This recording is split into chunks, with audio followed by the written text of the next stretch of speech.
The courtroom buzzed with anticipation as Elon Musk, one of the most powerful and controversial figures of the 21st century, stood at the center of a high-profile legal battle. The room was filled with reporters, lawyers, and onlookers, all eager to witness the showdown. Musk, the founder of Tesla, SpaceX, and 1,000 other ventures, was known for his brilliance, his boldness, and his ability to reshape industries. But today, he wasn't here to launch rockets or make groundbreaking announcements. Today, he was here to face a lawsuit that could have serious consequences for his empire.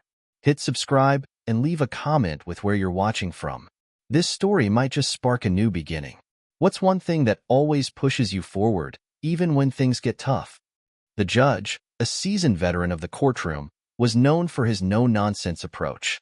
His name was Judge Henry Caldwell, a man who had spent decades presiding over high-stakes cases. But today, in the face of Elon Musk, Judge Caldwell seemed almost dismissive. From the moment Musk entered the courtroom, the judge's disdain was palpable. Musk's reputation had preceded him, and it was clear that Caldwell was not impressed. "Mr. Musk," the judge began, his voice dripping with sarcasm, "I'm sure your latest ventures in space and electric cars are quite impressive, but we're here to talk about something far more mundane. A little lawsuit. Nothing you can't handle, I'm sure." He smirked, his eyes narrowing as he gazed at the billionaire entrepreneur. Musk stood tall, unfazed by the judge's barbs. He had faced ridicule and skepticism before, whether from investors, critics, or the media, and had always risen above it. But today, it felt different. Today, the challenge was personal. This was no ordinary lawsuit. It was a direct attack on his character and his integrity. Yet, as the judge mocked him, Musk remained composed, his face a mask of calm determination. The lawsuit stemmed from a comment Musk had made during one of his infamous Twitter rants. In the heat of the moment, he had made a bold statement about his company's stock value, suggesting it was too high and that a correction was inevitable. The comment sent shockwaves through the stock market, causing Tesla's shares to plummet. Now, Musk was being sued by investors who claimed his words were not just reckless, they were harmful. Judge Caldwell seemed to relish every moment of the proceedings, his pointed remarks aimed squarely at Musk's ego. "I have to admit, Mr. Musk," the judge continued, "I've heard a lot about your genius. But today, I'm going to need to see some actual proof. Let's see if your brilliance can get you out of this mess." Musk's legal team, a group of sharp, highly paid attorneys, worked diligently to formulate their arguments, but the tension in the room was palpable. The courtroom wasn't just filled with lawyers and witnesses, it was filled with the weight of public opinion. Every word, every gesture, seemed amplified in the eyes of the world. Would Musk's charisma and intellect be enough to overcome the judge's clear disdain? Or was this the moment when his overconfidence would finally catch up with him? As the trial began, Musk's mind raced. He had prepared for this day. He had faced more complicated challenges than this. He had built a rocket company from scratch, revolutionized the automobile industry, and pushed the boundaries of artificial intelligence. He had gone to Mars with SpaceX, and yet here he was, standing in a courtroom, defending himself over a tweet. The irony wasn't lost on him, but he knew he couldn't afford to let his emotions cloud his judgment. If he let the judge's ridicule shake him, he would lose, both the case and his reputation. The tension in the air was thick as Musk took the witness stand. The courtroom fell silent, and all eyes were on him. He was prepared to answer questions, to make his case, and to defend his actions. But as he looked at Judge Caldwell, he could feel the skepticism radiating off the man. The judge's glares were cutting, his questions pointed and biting. It was clear that Caldwell wasn't going to make this easy for him. "So, Mr. Musk," Judge Caldwell sneered, "you expect us to believe that your statement about Tesla's stock price was simply a spur-of-the-moment tweet? You didn't think it through at all, did you? Or was it all just part of some elaborate publicity stunt to manipulate the market?" Musk's lips pressed into a thin line, but his voice remained steady. "Judge, with all due respect, my statement was not meant to manipulate the market. I was simply expressing my thoughts at the time. I've always been transparent with the public, and my words, though perhaps unorthodox, were not intended to cause harm." The judge's eyebrows shot up. Unorthodox? Let's be clear, Mr. Musk. You're a billionaire, a self-proclaimed genius. You don't get to hide behind unorthodox when your words affect millions of people. People trust you. Your words have consequences. Musk's response was calm but firm. I understand the consequences of my actions, Judge, but I also understand that I have the right to express my thoughts, even if they don't align with conventional expectations. The judge let out a humorless laugh. Well, Mr. Musk, your thoughts have caused a lot of damage, and now you're going to have to deal with the fallout. As the questioning continued, Musk could feel the weight of the room pressing down on him. The judge's hostility was almost palpable. But Musk wasn't one to back down, not even in the face of ridicule. He had faced challenges that would break lesser men, and this was no different. He had come this far by thinking differently, by embracing the unconventional, and if the court was going to mock him, he would rise to the occasion. Hit subscribe and leave a comment with where you're watching from. This story might just spark a new beginning. What's one thing that always pushes you forward, even when things get tough? The gavel came down with a sharp bang, signaling a break in the proceedings. As the room began to murmur with activity, Musk stood, his mind already working on the next steps. He had been ridiculed, yes, but one thing he knew for certain was that he wasn't going to let this judge, or anyone, define him. The game had just begun. Elon Musk had always been a dreamer, but his dreams were not the kind you'd find in children's bedtime stories. They were big, audacious, and, at times, borderline impossible. His journey to becoming one of the most influential figures in modern history didn't start with a silver spoon in his mouth. In fact, it was anything but typical. Born in Pretoria, South Africa, in 1971, Elon Musk wasn't a child who naturally gravitated toward the limelight. In his youth, he was an introvert, often found with his nose buried in books. His parents, May Musk, a model and dietitian, and Errol Musk, an electromechanical engineer, had high expectations for their children, but Elon, especially, was different from his peers. From a young age, he had a voracious appetite for knowledge, devouring books on everything from science fiction to technology. It wasn't long before his fascination with technology began to take shape. By the time he was a teenager, Elon had already taught himself how to program, creating and selling a simple video game called Blaster at just 12 years old. It was a small victory, selling the game for $500, but it planted a seed that would later grow into something far greater. However, growing up in South Africa was not without its challenges. His parents' divorce when he was 10 left a mark on him. Elon moved in with his father, a decision that would define much of his adolescence. Errol Musk was an unconventional and difficult man, and the relationship between father and son was strained.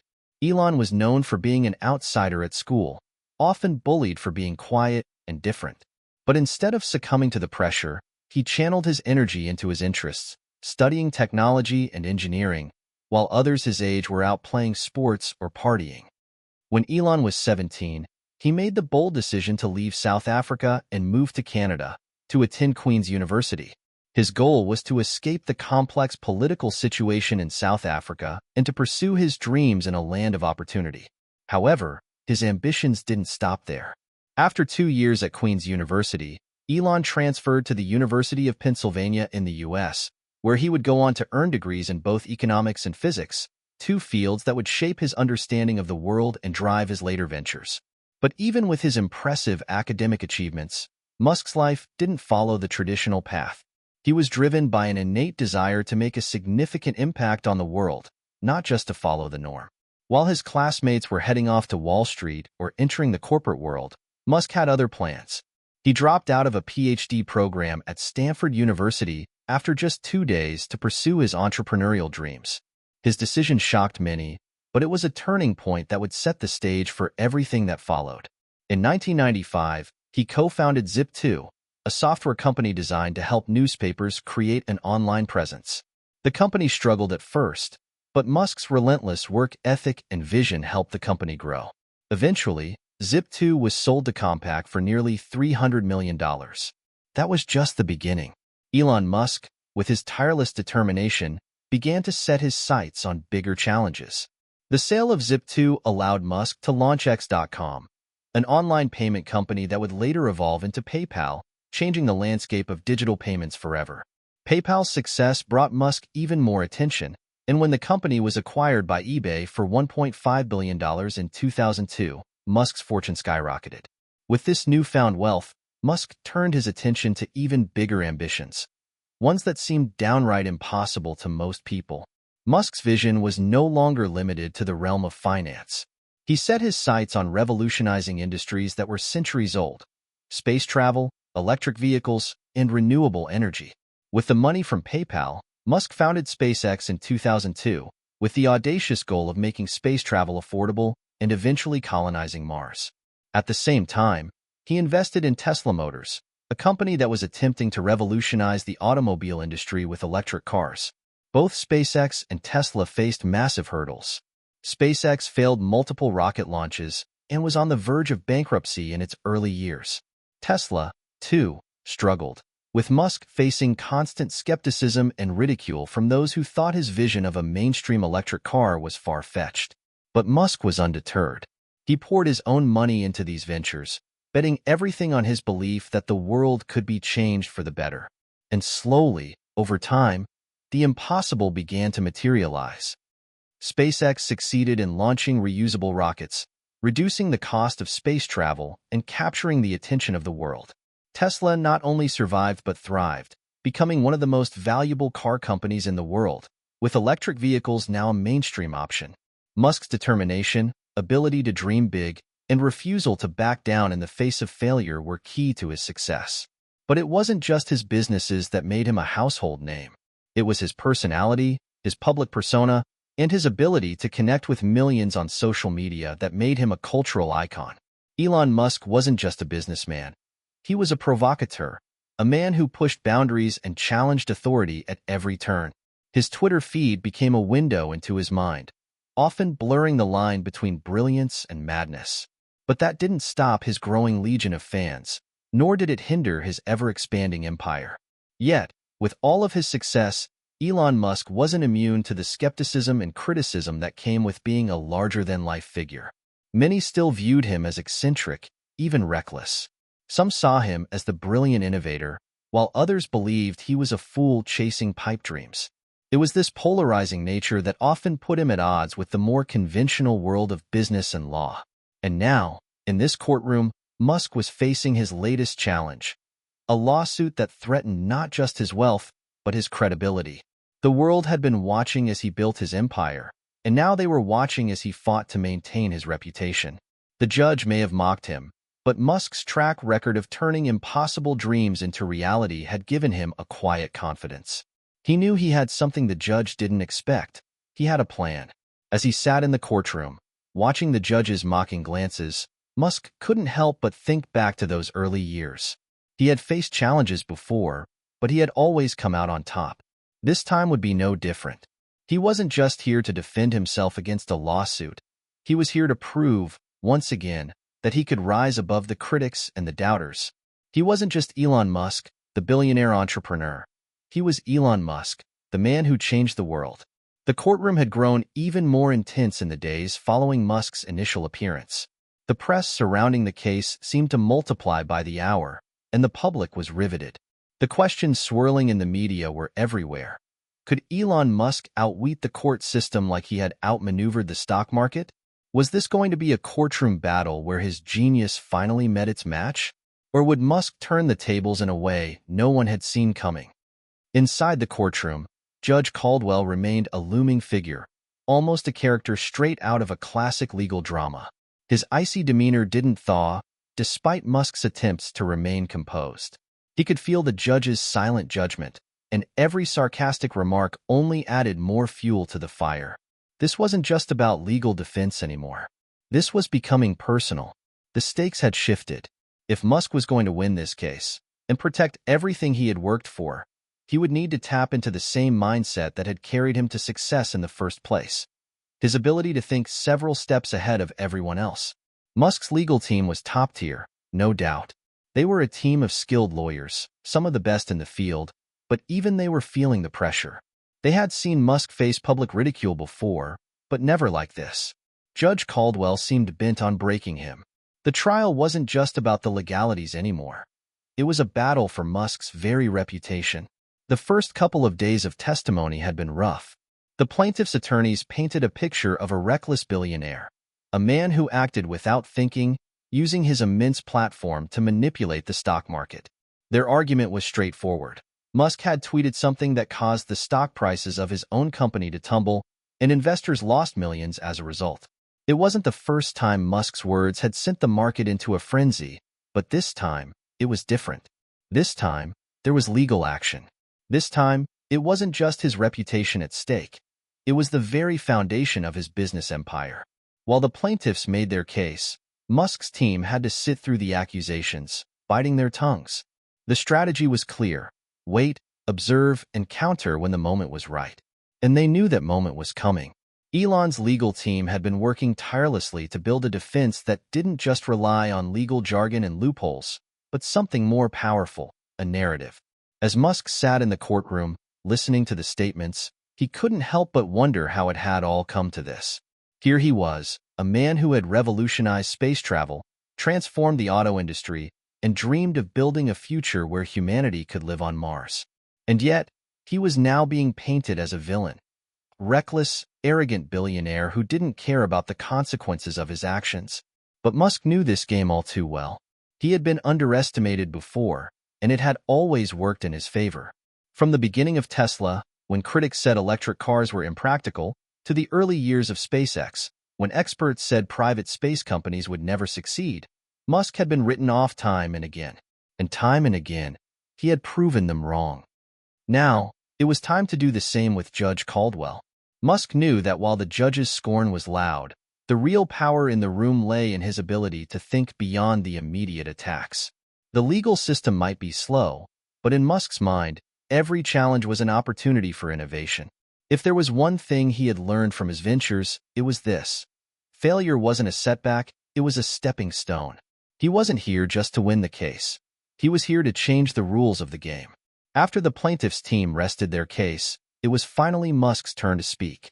There was an electric hum in the room as Musk walked to the witness stand. As he took his seat, a heavy silence settled over the courtroom.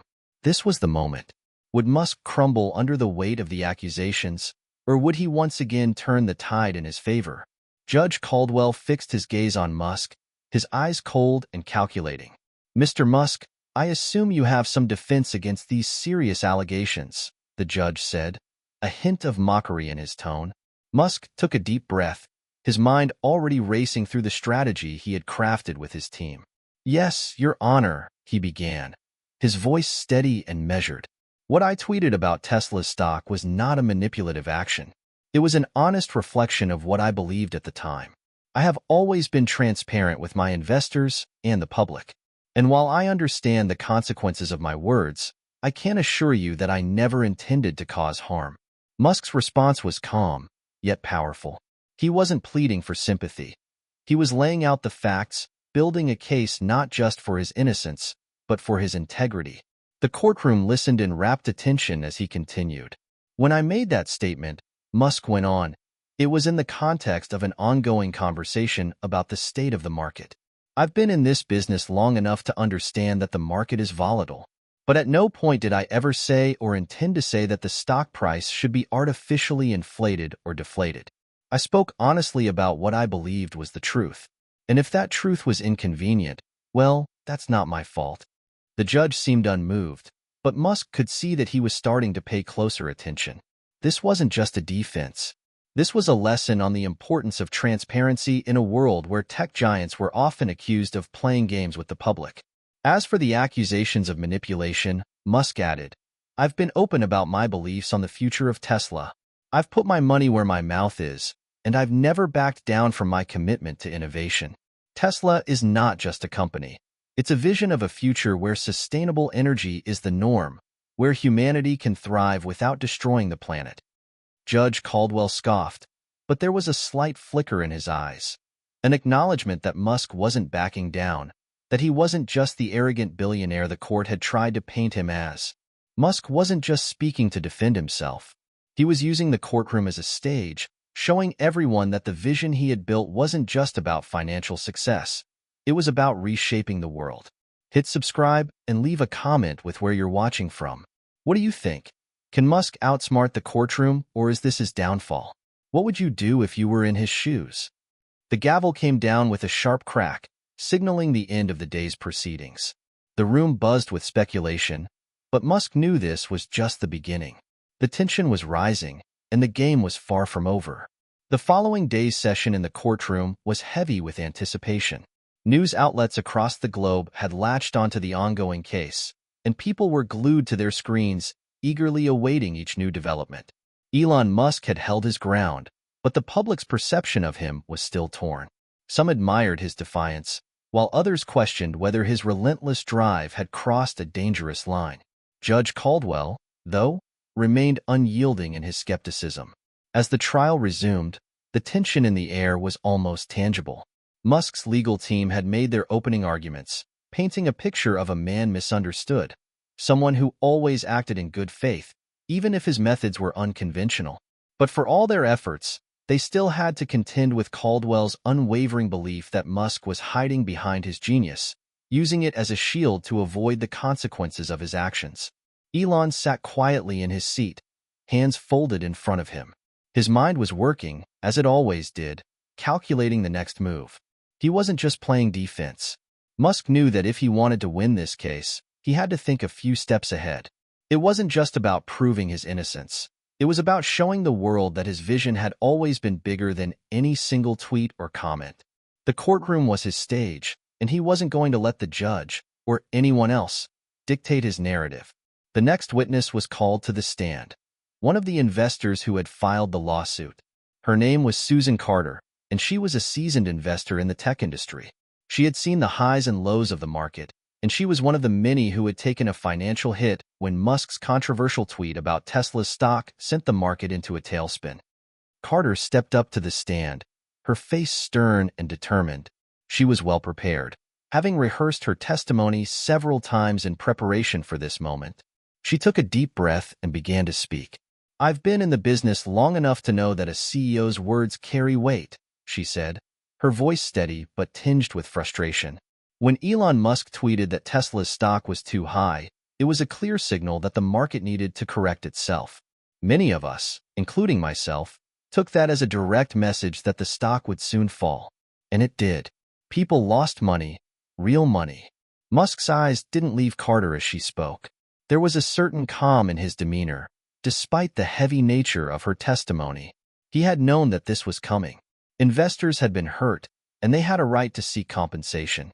But what they didn't understand, Musk thought, was that his actions were never about playing the market. It was always about setting the stage for what he believed was necessary for the long-term health of his companies. Susan Carter continued, "We trusted Elon Musk. He has an extraordinary ability to captivate and influence people. That's why his words matter so much. But when he makes a statement like that, without any real basis or follow-up explanation, it wreaks havoc. This wasn't just an off-the-cuff remark. It was calculated, and it was reckless."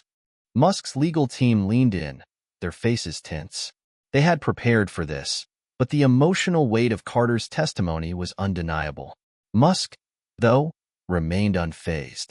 He had seen the volatility of the stock market before, and he knew how quickly public sentiment could turn. In his mind, it wasn't about trying to manipulate anyone. It was about fostering a necessary correction, one that would ultimately benefit Tesla and its long-term mission. His attorney, Mark Greenfield, stood up to cross-examine Carter. "Ms. Carter, you say that Musk's tweet caused harm to investors, but you also admitted that you've been in the industry long enough to understand the volatility of the market, correct?" Carter nodded. "Yes, that's true. But there's a difference between market volatility and market manipulation." Greenfield didn't hesitate.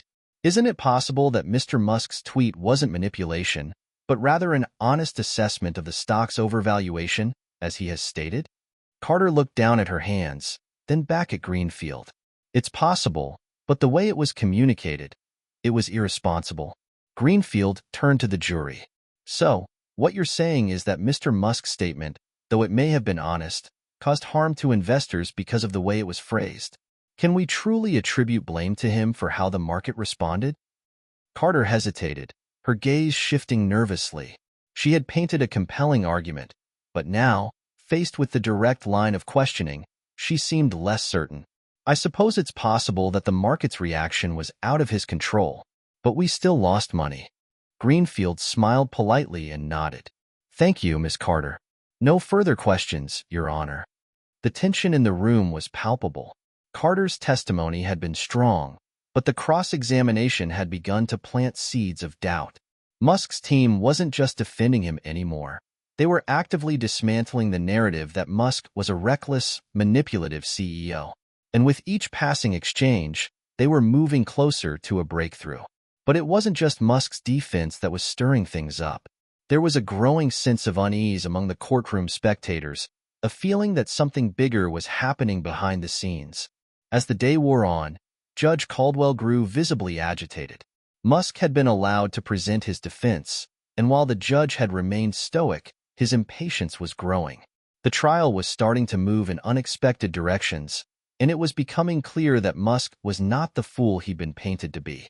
His legal genius was beginning to show, not just in the defense of his words, but in his ability to control the narrative, to pull the strings from behind the scenes, using the courtroom itself as a vehicle for his vision. Then, just when it seemed like the case was headed into familiar territory, where Musk would defend his actions and the judge would continue to deride him, something extraordinary happened. Musk's legal team stood up again, and Mark Greenfield, his lead attorney, made an unexpected announcement. Your Honor, we have a new witness to call. A key individual whose testimony may completely change the direction of this case. The murmurs in the courtroom grew louder. Who was this new witness? And what could they possibly reveal that would alter the entire course of the trial? The answer would stun everyone in the room and change the course of the trial forever. The courtroom buzzed with anticipation, whispers rippling through the benches as Mark Greenfield's words sank in. A new witness? The room had already been filled with expert testimonies and emotional accounts. How could anyone else add anything that would change the course of the trial? Judge Caldwell's sharp gaze cut through the murmurs. Mr. Greenfield, he began, his voice icy. You've had ample time to present your case. Who is this new witness, and why are they suddenly so critical to your defense? Greenfield stood tall, his demeanor calm but authoritative. Your Honor, the individual we are about to call to the stand has direct knowledge of the events surrounding the tweet in question and can provide crucial context that hasn't been addressed by the previous testimonies. Their perspective is essential to understanding the broader picture of what transpired. A collective gasp ran through the courtroom. What could this mysterious witness possibly add that hadn't already been said? Greenfield motioned to the back of the room. The door opened, and in walked the last person anyone expected to see. Jeffrey Cox, a former Tesla employee and one of Musk's earliest investors. The courtroom went dead silent. All eyes turned to Cox, who was walking slowly toward the witness stand. His presence was unexpected, and his reputation was anything but ordinary. Not much was known about Cox. He had kept a relatively low profile after his departure from Tesla, but he was widely considered to have been involved in the early development of Tesla's business strategy, and rumors had long circulated about his deep understanding of the company's internal workings. Cox wasn't a typical corporate executive. He wasn't polished or glitzy like some of the more famous faces associated with Musk's empire. In fact, he was known to be more of an introvert, a man who preferred to stay out of the limelight. But in this moment, as he took his seat on the stand, it was clear he had come with a purpose. Musk sat up straighter in his chair, his gaze locked on Cox. The former Tesla employee was one of the few people who truly understood the long-term vision Musk had for the company. If anyone could speak to the bigger picture, about Musk's motives and the truth behind the tweet, it was him. Judge Caldwell's voice broke the silence. Mr. Cox, you've been called to testify on behalf of Mr. Musk's defense. Please state your full name for the record. Jeffrey Cox, the man said quietly, his voice steady but calm, almost detached. He didn't seem nervous, despite the gravity of the situation. I was an early investor in Tesla and worked closely with Mr. Musk for several years during the company's initial growth. Caldwell raised an eyebrow, clearly intrigued. And what is it that you can provide that hasn't already been presented by the previous witnesses? Cox cleared his throat. Well, Your Honor, I've spent a significant amount of time observing Elon's approach to leadership and the way he handles information publicly. What people don't realize is that Elon Musk isn't just a businessman. He's someone who thinks beyond the moment, often years ahead of everyone else. The words hit like a shockwave. The room seemed to hold its breath. Elon Musk, thinking ahead, years ahead? What did that mean for the accusations against him? Cox continued, his voice now gaining confidence. People see Elon's tweets, his public statements, and they react immediately. They don't understand that Elon is often setting the stage for something bigger. The tweet about Tesla stock? It wasn't reckless or impulsive. It was part of a larger plan that involved taking the company in a different direction, one that the public was not ready for. Judge Caldwell shifted in his chair, clearly intrigued. A plan? Can you elaborate on what you mean? I can, Cox replied. You see, Tesla was facing significant pressure from investors and the media. The stock was being overinflated due to speculation. If Elon hadn't made that tweet, the stock would have continued to rise artificially, creating even greater volatility down the line. By stating that the stock was too high, he was trying to stabilize things, even if it meant causing short-term damage. It was a necessary move for the company's long-term survival. A murmur swept through the courtroom. This was not the story anyone had expected to hear. Cox wasn't just defending Musk's actions, he was presenting a different version of the events, one that painted Musk as a man playing a much larger game. You're saying that Musk intentionally manipulated the market to benefit Tesla in the long run? Caldwell asked, skepticism lacing his voice. Not manipulated, Your Honor, Cox corrected, shaking his head. He wasn't trying to harm anyone. What he did was give a reality check to the market. He was protecting Tesla's future.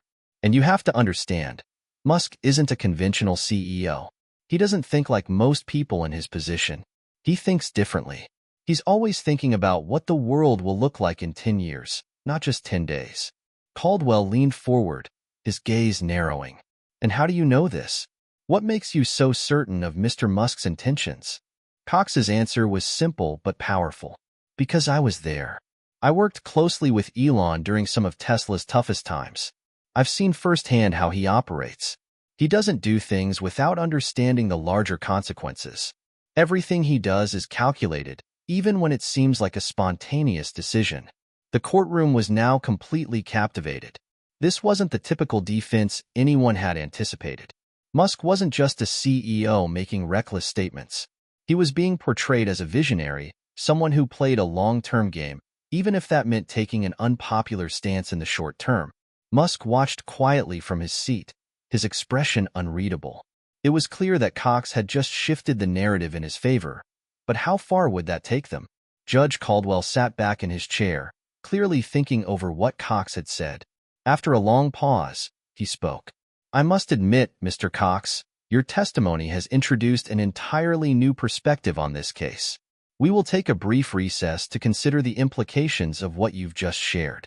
As the gavel came down, signaling the break, Musk felt a flicker of hope. This case was far from over, but for the first time, he felt like he was in control of the story. The courtroom erupted in whispers as people processed what they had just heard. Was Musk really the genius he was being portrayed as now? Or was this just a clever spin to avoid consequences? One thing was clear. The game had just changed. As the courtroom emptied for the recess, the buzz was palpable. Reporters gathered in groups, sharing theories, while lawyers discussed the implications of the unexpected testimony.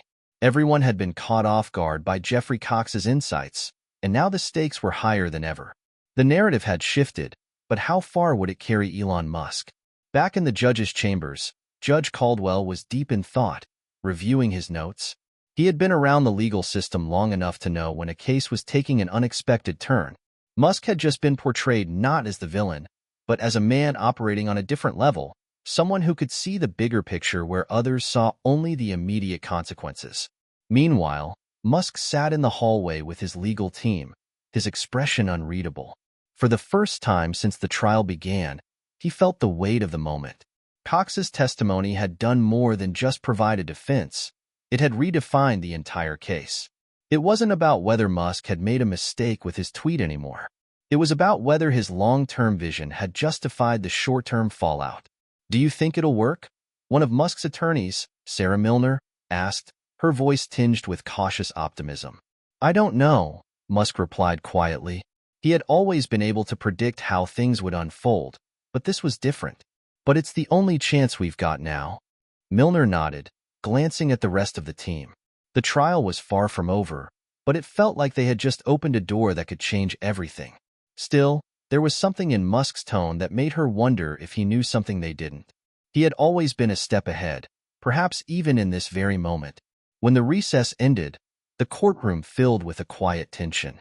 Judge Caldwell entered, and the bailiff called the room to order. There was a new energy in the air, a feeling that the case had just turned into something much bigger than anyone had anticipated. Let's continue, Judge Caldwell said, his voice firm. Mr. Greenfield, your witness has raised important points, but it's now time for the plaintiffs to respond. Greenfield gave a small nod and returned to his seat, his mind racing. He knew that Cox's testimony had thrown the plaintiff's strategy off balance. The plaintiffs had come prepared to argue that Musk's actions were reckless and intentional, but now the question was, could they prove that Musk had intended to harm anyone or that his actions were calculated with malicious intent? The plaintiff's attorney, Richard Simmons, stood up to present their case. His expression was cold, his eyes narrowed as he scanned the courtroom. Your Honor, Simmons began, his voice sharp and precise, we respect the testimony of Mr. Cox, but we must remind the court that even if Mr. Musk did not intend to manipulate the market in the traditional sense, his actions still caused real harm to real people. It's one thing to play the long game. It's another to put the livelihoods of innocent investors at risk. There was an edge to Simmons' words, and the tension in the room ratcheted up once again. He was trying to refocus the case, not on Musk's vision, but on the immediate damage done.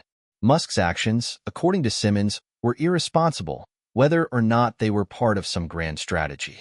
The stock market is a volatile place, yes, Simmons continued, but we can't ignore the fact that Mr. Musk, a man with considerable influence, used his platform to cause panic. Investors, many of whom were ordinary people, lost their savings. The damage caused by this one tweet was real, and it's not something that can be swept aside with claims of visionary thinking. The room fell silent as Simmons sat down, his words hanging heavily in the air. Musk could feel the heat of the accusation, but he also knew it wasn't the whole truth. He wasn't trying to deceive anyone, but he had made decisions that others would have questioned, and perhaps even criticized. He knew he wasn't like most CEOs. He operated outside the norm, and sometimes that meant people didn't understand his reasoning. Caldwell leaned forward, clearly contemplating the points raised. Mr. Greenfield, your defense has been compelling, but the plaintiffs are correct to argue that harm was caused. Mr. Musk's influence is undeniable. The question, then, is whether his actions, regardless of intention, were irresponsible enough to warrant compensation. Greenfield stood up, unfazed. Your Honor, we acknowledge that the market reacted to Mr. Musk's tweet, but it's important to understand the context of that reaction. The market is not an entity that reacts only to facts. It reacts to perceptions, emotions, and rumors. What Mr. Musk did wasn't manipulation. It was a correction. It's not Mr. Musk's fault that the market responded the way it did. He wasn't trying to harm anyone. He was trying to prevent harm in the long run. Greenfield paused, allowing his words to settle. Let's not forget, we're here because a group of investors were caught in the aftermath of a decision that was beyond their control. But we must ask, did Mr. Musk do this maliciously? Or was he simply trying to steer Tesla and the market away from a potential crash in the future? For a moment, the courtroom was silent. It was clear that Greenfield wasn't just defending Musk's actions. He was forcing the jury to see the bigger picture, one that they hadn't considered before. But the plaintiffs weren't done yet. Simmons stood up again, his face grim. Mr. Greenfield, you talk about the long run, but investors didn't sign up for a lesson in market manipulation. They signed up to invest in a company they believed was a stable, thriving entity. If Mr. Musk had been transparent, if he had communicated the risks involved more clearly, none of this would have happened, and no one would have lost their savings. The tension in the room skyrocketed as the debate intensified. Musk's team had presented their argument, but the plaintiffs weren't backing down. Each side was playing its hand, each side digging deeper into their perspectives.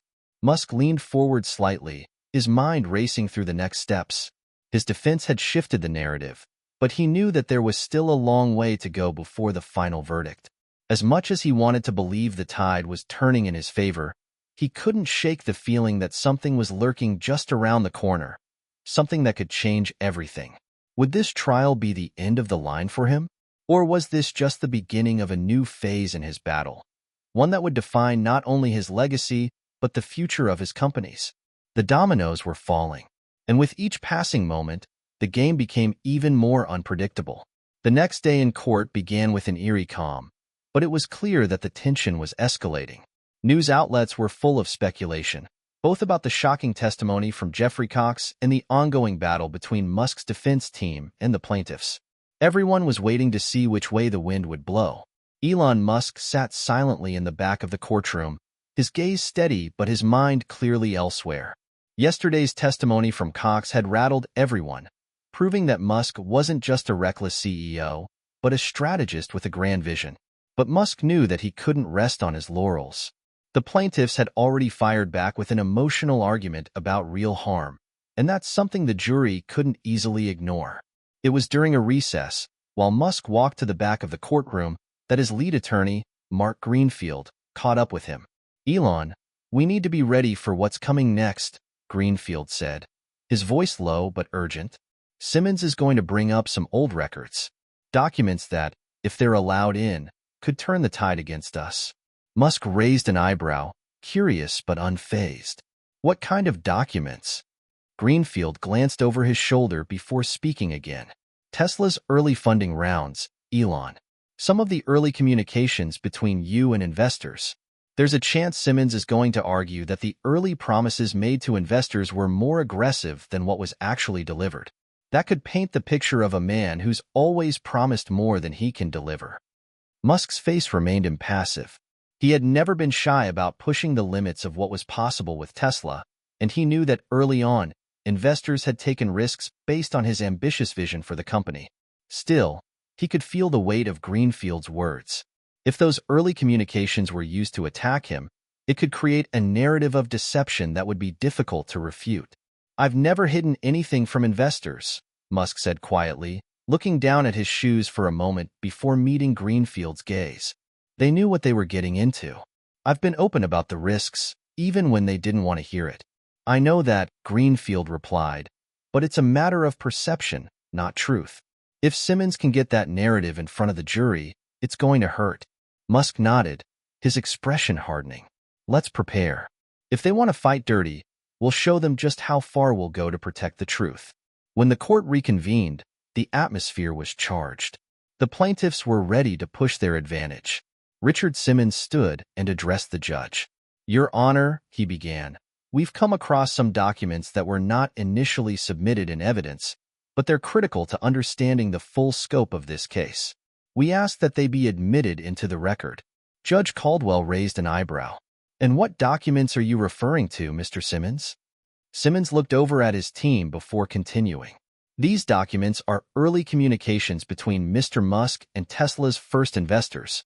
They contain promises about the future of the company, some of which have, to be blunt, not been fulfilled. There are also indications that Mr. Musk was aware of the risks involved, but downplayed them to secure further investments." The room shifted, the air growing dense with the promise of drama. The judge leaned forward, intrigued but skeptical. "Mr. Greenfield, are you aware of these documents?" Greenfield stood up, his face calm but his voice firm. "We are aware, Your Honor, and we object to their introduction into evidence. These are private communications that, while perhaps revealing of Mr. Musk's ambitions, do not reflect the actions in question here. We ask that they be excluded." Simmons countered immediately. "Your Honor, these communications are crucial to understanding the relationship between Mr. Musk and his investors. The jury deserves to see the full picture, both the promises made and the results delivered. If Mr. Musk is going to use his vision as an excuse for his reckless behavior, we need to make it clear how those early promises set the stage for the financial damage we're now dealing with." The judge paused, his fingers tapping on the surface of his desk. Finally, he made a decision. I will allow the documents to be introduced, but with caution. Let's keep this relevant to the case at hand. The courtroom was silent as Simmons handed over the documents. Musk's face was unreadable, but his mind was racing. The documents were out of his control now. He knew that the early years of Tesla were fraught with risk. He had made huge promises, sometimes without fully understanding the magnitude of the challenges ahead. But that was the nature of the startup world. Take risks, make big bets, and hope they paid off. What mattered, he believed, was that Tesla had ultimately succeeded, that it had become the company that was now changing the world. Simmons was quick to make his point. He began reading excerpts from the early communications. With our technology, we will revolutionize the auto industry within the next 5 years. The returns on your investment will exceed expectations and redefine the future of transportation. Simmons paused, allowing the words to hang in the air. Your Honor, these are bold promises, promises that were made to secure investments. But as we can see from the evidence in this case, those promises have not been fully realized. This is not the visionary genius Mr. Musk claims to be. This is a man who manipulated his investors into backing a risky venture, all the while downplaying the very real possibility of failure. The room was tense, but Musk's legal team wasn't shaken. Greenfield stood once more, his voice steady. Your Honor, while these documents may paint a picture of Mr. Musk's ambitions that have, in many ways, been realized, they do not prove that Mr. Musk intentionally misled anyone. Yes, the early years were difficult, but Tesla is a success today, and that success is due in no small part to the risks taken by Mr. Musk. Let's not forget that he built a company from the ground up, against overwhelming odds. Simmons shot back. But it's that very narrative, that idea of visionary risk-taking, that led to the damage in question. If Mr. Musk had been more transparent, if he had taken responsibility for the consequences of his actions, perhaps we wouldn't be here today. The jury was listening closely, their eyes flicking back and forth between the two sides. The stakes had just been raised. Musk was no longer just defending a tweet. Now, he was defending the very foundation of Tesla, the promises he had made to investors long before the company had become the powerhouse it was today. The trial was moving into dangerous waters. The revelation of these early documents had placed a new target on Musk's back. But Musk had always been able to weather storms. He had faced the impossible before. This wasn't going to be any different. Or at least, that's what he told himself. But as the court session ended for the day, Elon felt a gnawing uncertainty settle in the pit of his stomach. If the jury believed that Musk had intentionally misled investors, it could change the trajectory of his entire career. He needed to fight back, and he needed to do it quickly. The day following the revelation of the early investor communications began with an uneasy tension hanging over the courtroom. Musk's team was on high alert, watching for the next move by the plaintiffs. Greenfield had spent a sleepless night preparing for what was to come. The stakes had escalated beyond the tweet. The very foundation of Tesla's journey, its early promises, was now under scrutiny. Musk sat at the back of the courtroom, absent-mindedly tapping his fingers on the armrest. The weight of yesterday's documents was heavy on him. His ambitions for Tesla had been laid bare, but they were being twisted into a narrative of deception. And that's something Musk would never stand for. Greenfield approached him, looking grim. We need to find a way to turn this around. If we don't, the jury might believe that these early promises were more than just hopeful aspirations. They might think they were calculated misrepresentations. Musk's gaze was focused, his eyes sharp. We won't let them paint me as a liar. The vision was always about progress, about transforming the world. And if some early words sounded like promises, it's because I believed it, because I knew what we could do. It wasn't manipulation. It was a vision. Greenfield nodded. He understood. Musk had always been a man of big ideas, an inventor whose confidence and ambition often bled into his communication with investors. But those same words could be twisted to paint him as a man who had misled them. We need a counter-narrative, Greenfield said, his mind working quickly. We need something that shows Musk's actions were consistent with his promises. Something concrete. You need to show that the promise of Tesla was not just words, but actions. Musk raised his eyebrow, his curiosity piqued. Like what? Greenfield thought for a moment. We're going to bring in some of the early investors who believed in you, people who put their money where their mouths were.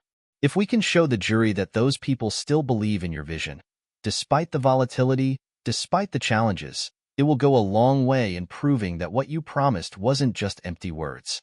Musk leaned back in his chair, mulling over the idea. It could work. If they could get key early investors to speak to his credibility, the plaintiff's arguments would lose some of their power. But the problem was getting the right people to speak on his behalf. Many of the original investors had sold their shares long ago, and others had long since disappeared from the spotlight. Finding the right witnesses would take time they didn't have. The trial resumed, and Musk's legal team was ready for the next round. The plaintiffs had made their case. Now it was time for the defense to respond in full force. Your Honor, Greenfield began, his voice steady. We understand the gravity of the accusations made by the plaintiffs. Yes, there were risks in the early days of Tesla. Yes, there were challenges. But what we must not forget is that Mr. Musk delivered. His vision for a clean energy future wasn't just a lofty dream. It's a reality. Tesla has led the charge in electric vehicles, and that success has been achieved despite the obstacles. The defense's strategy was clear. Focus on the concrete results of Musk's work, the undeniable success of Tesla and SpaceX. But Greenfield knew they needed more than just words. They needed to humanize Musk's vision, to show that behind the business decisions, there was a deep commitment to changing the world. Greenfield continued, and the investors who took that risk, they saw the same potential in Mr. Musk's vision. They weren't duped, they were inspired. We are prepared to call upon some of those early investors who are still standing by Mr. Musk today. They will testify to the faith they had in him and in the company. At this, Simmons stood, looking every bit as confident as he had the day before. Your Honor, we object. We are not here to discuss the future successes of Tesla. We are here to evaluate the consequences of Mr. Musk's actions as they relate to the harm done to investors. What happened in the past, before the success, does not absolve him of responsibility for the harm his actions caused. Judge Caldwell turned his gaze toward the plaintiff's attorney. I understand your point, Mr. Simmons, but the defense is correct in saying that the context matters. The jury needs to understand the full picture. I will allow the testimony from these investors, but I caution you to keep it relevant to the case at hand. Greenfield nodded in gratitude and signaled for his team to bring in the witnesses. The first investor to take the stand was Peter Walker, an early supporter of Tesla who had invested in the company when it was still in its infancy. He was a quiet, reserved man in his mid-50s, with an air of authority that came from experience. He stepped up to the witness stand and addressed the jury. Mr. Walker, Greenfield began, can you tell the court about your relationship with Elon Musk and what led you to invest in Tesla? Walker adjusted his glasses and took a deep breath. I've been in the investment world for a long time. When I first met Elon, Tesla was an idea more than a company. A lot of people didn't see the potential, but when Elon spoke, you could see the passion and the conviction in him. He wasn't just talking about electric cars, he was talking about a future where energy wasn't just about gas and oil. He was talking about changing the world, and he believed it. That's why I invested. I believed in him. Greenfield leaned in. And what did you think of the risks involved? Walker smiled faintly. There were plenty of risks, of course. Tesla was an underdog. But Elon's vision, his ability to see beyond the horizon, that's what made me willing to take the chance. It's easy to criticize someone who bets big, but you can't ignore what's been accomplished. Walker's words had a profound effect on the jury. They had just heard the words of an investor who had risked everything because he believed in Musk's vision. It wasn't about blind faith or naivety. It was about understanding the potential that others failed to see. The next investor was Marissa Hale, another early backer of Tesla who had watched the company grow from its modest beginnings. She stepped onto the stand with a confidence that only years of business experience could bring. Ms. Hale, Greenfield asked, can you speak to your experience with Tesla and Mr. Musk's leadership? Hale nodded. I invested in Tesla because I saw something special. There were no guarantees, no certainties, but there was a man who wasn't afraid to fail. In fact, I think he thrived on it. I knew he was pushing for something bigger than just making money. He was trying to change the way the world thought about energy. That's not something everyone can understand. Her testimony mirrored Walker's, but added another layer of depth. She spoke of Musk's fearlessness, his willingness to put everything on the line. As an investor, she continued, you learn that sometimes you have to take a leap of faith. But if you don't take those risks, you'll never get anywhere. The jury was visibly moved. Musk's story was shifting. He wasn't just a billionaire CEO anymore. He was the embodiment of what it meant to take risks, to bet on something bigger than yourself. As the day drew to a close, Musk leaned back in his seat, a quiet sense of relief washing over him. The testimony from these early investors had been powerful. It had shifted the focus from accusations of manipulation to a story of vision, perseverance, and belief. But the war wasn't over. There was still a long road ahead. The plaintiffs would have their rebuttal, and the jury's decision was far from certain. Musk had just fought one battle, but the war for his reputation was still in full swing. The momentum was starting to shift in Musk's favor, but he knew better than to celebrate too soon. The trial was far from over, and the plaintiffs still had one more card to play.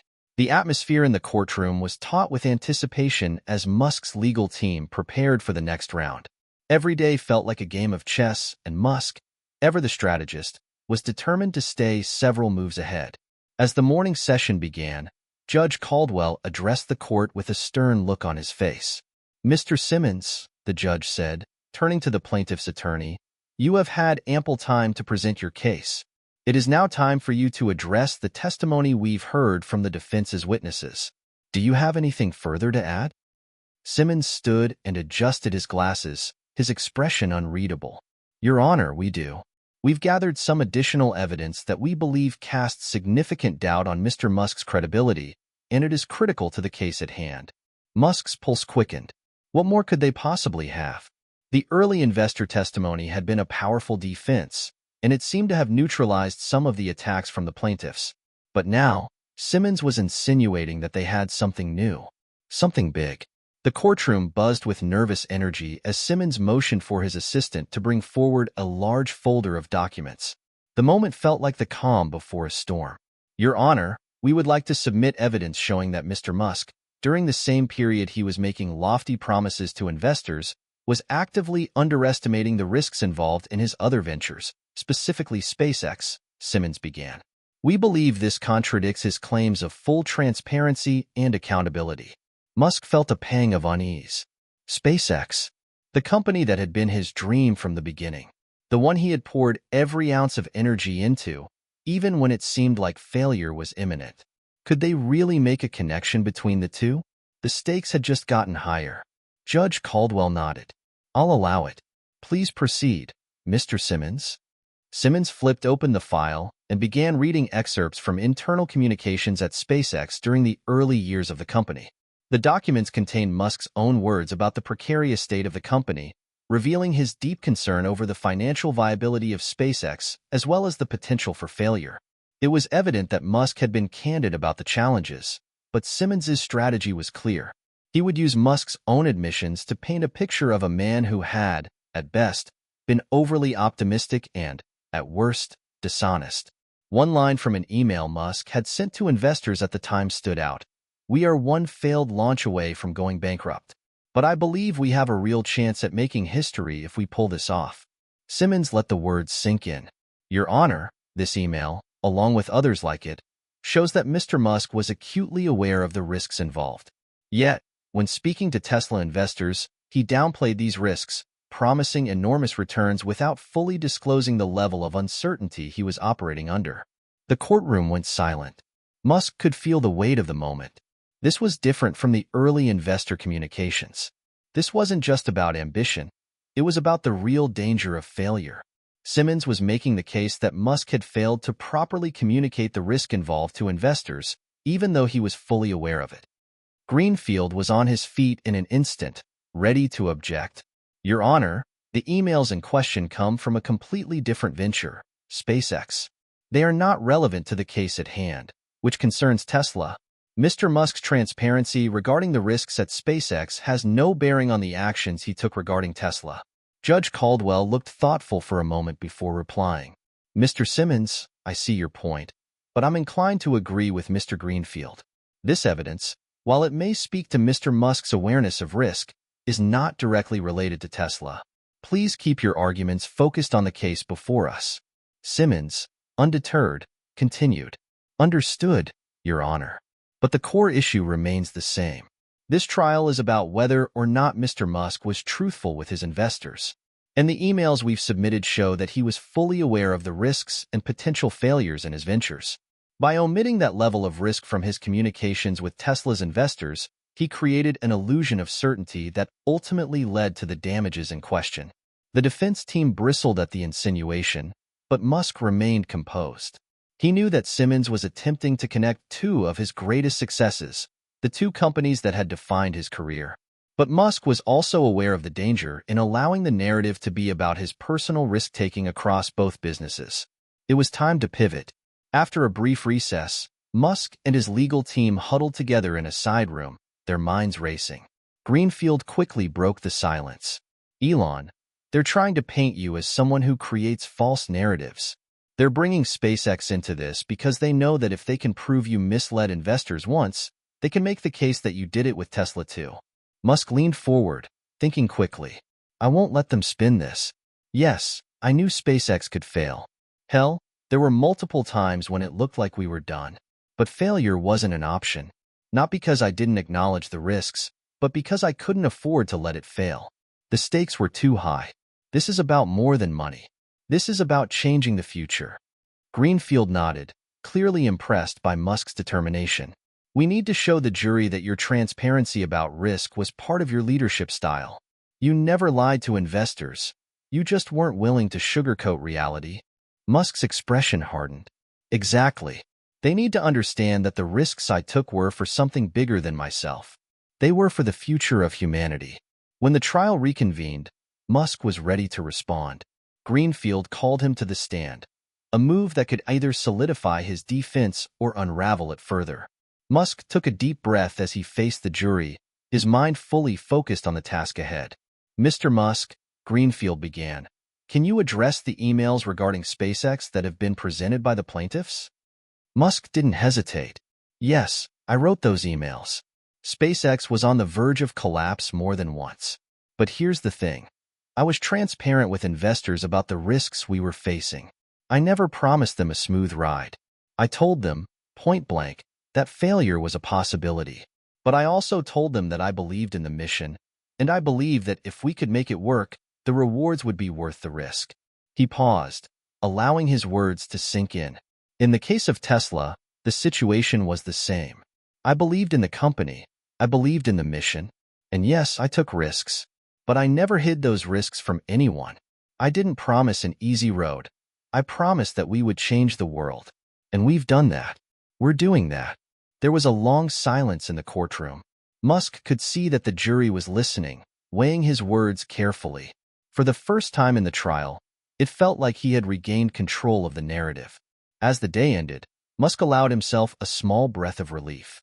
The unexpected twist from the plaintiffs had been deflected, and his testimony had reinforced his vision for both Tesla and SpaceX. But this trial wasn't over. The battle was far from won, and there was still a long way to go before the final verdict was delivered. Musk knew this was just another challenge in a long line of them. He had always believed that the future was worth fighting for, even when the odds seemed impossible. And this time, the future of Tesla was on the line. The trial had entered its second week, and the pressure was palpable. Musk could feel the eyes of the jury on him as the courtroom remained in a tense silence. He had just delivered his testimony, and now, as the defense and plaintiffs exchanged legal blows, he knew the stakes were at their highest. The jury was no longer just listening, they were deciding. Sitting in the back of the courtroom, Musk reviewed his thoughts. It was easy for people to attack his style, his approach to business. But the reality was, Tesla and SpaceX had never been about making quick profits. They had been about revolutionizing industries that had been stagnating for decades. Musk's passion and risk-taking had been the engine driving both companies forward, even when the odds seemed insurmountable. And now, as the plaintiffs and their team worked tirelessly to present their case, it was his moment to make sure the jury understood that it wasn't just about money. It was about a vision that had changed the course of the future. The next day, the courtroom filled to capacity. The plaintiff's attorneys had wrapped up their final arguments, and now it was time for the defense's closing statement. Greenfield stood confidently at the podium, his voice steady but firm. "Ladies and gentlemen of the jury," he began, locking eyes with each of them, "you've heard a great deal of evidence over the past week. The plaintiffs have shown you their interpretation of Mr. Musk's words, his actions. But we believe the true story is one of vision, ambition, and an unwavering commitment to an idea." Greenfield paused, allowing the weight of his words to settle in. Yes, Mr. Musk made bold statements. Yes, he took risks that many would consider reckless. But those very risks are what led to the world-changing innovations you see today. Tesla's electric vehicles are now in the hands of millions, and SpaceX has made space travel a reality once again. And in both cases, those successes were built on the belief that nothing worthwhile comes without significant risk. He shifted slightly, moving closer to the jury. "We have seen testimony from early investors who believed in Mr. Musk's vision. They didn't invest in him because they were promised riches. They invested because they saw something in him, something that went beyond mere business.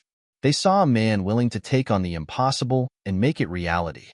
That's the story we ask you to remember." Greenfield turned to Musk, his voice softening.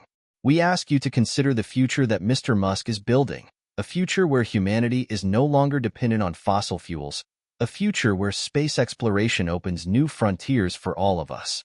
These aren't just pipe dreams. They are the results of one man's unyielding belief in the impossible." Musk could feel the weight of Greenfield's words. He had always believed that the world needed bold ideas. And while the risk had been enormous, so had the potential rewards. The problem, of course, was that people often saw risk as something to be feared. They didn't see it as the engine that propelled change. After Greenfield's statement, it was time for the plaintiff's rebuttal.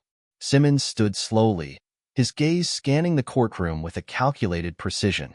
The tension in the room was thick, and Musk could feel his stomach tighten. This was the final push, the moment where Simmons would attempt to break down everything they had just argued.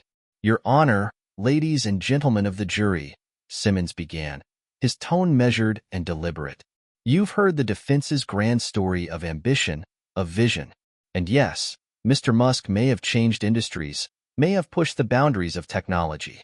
But the reality is, that doesn't excuse the damage done to those who trusted him." Simmons glanced at Musk before continuing. "Mr. Musk's vision may be grand, but it does not absolve him from the responsibility of being honest with his investors. Time and again, he promised results that were far from guaranteed, while downplaying the risks involved. And while he may have believed in his mission, the fact remains that he did not fully disclose the uncertainty surrounding those ventures." He walked slowly across the room, ensuring that every word carried weight. "What we're left with is a story of unchecked ambition. A man who put his dreams ahead of his investors, who led them to believe that Tesla was certain to succeed when in reality, it was on the brink of failure. That's not vision. That's manipulation. And it had real consequences." The words hit like a punch. Musk knew that Simmons was playing the emotional card, appealing to the jury's sense of justice. He had to give the plaintiffs credit. They knew exactly what they were doing. But Musk's faith in his mission wasn't something that could be swayed by manipulation. Simmons closed with one final line that seemed to echo in the quiet room.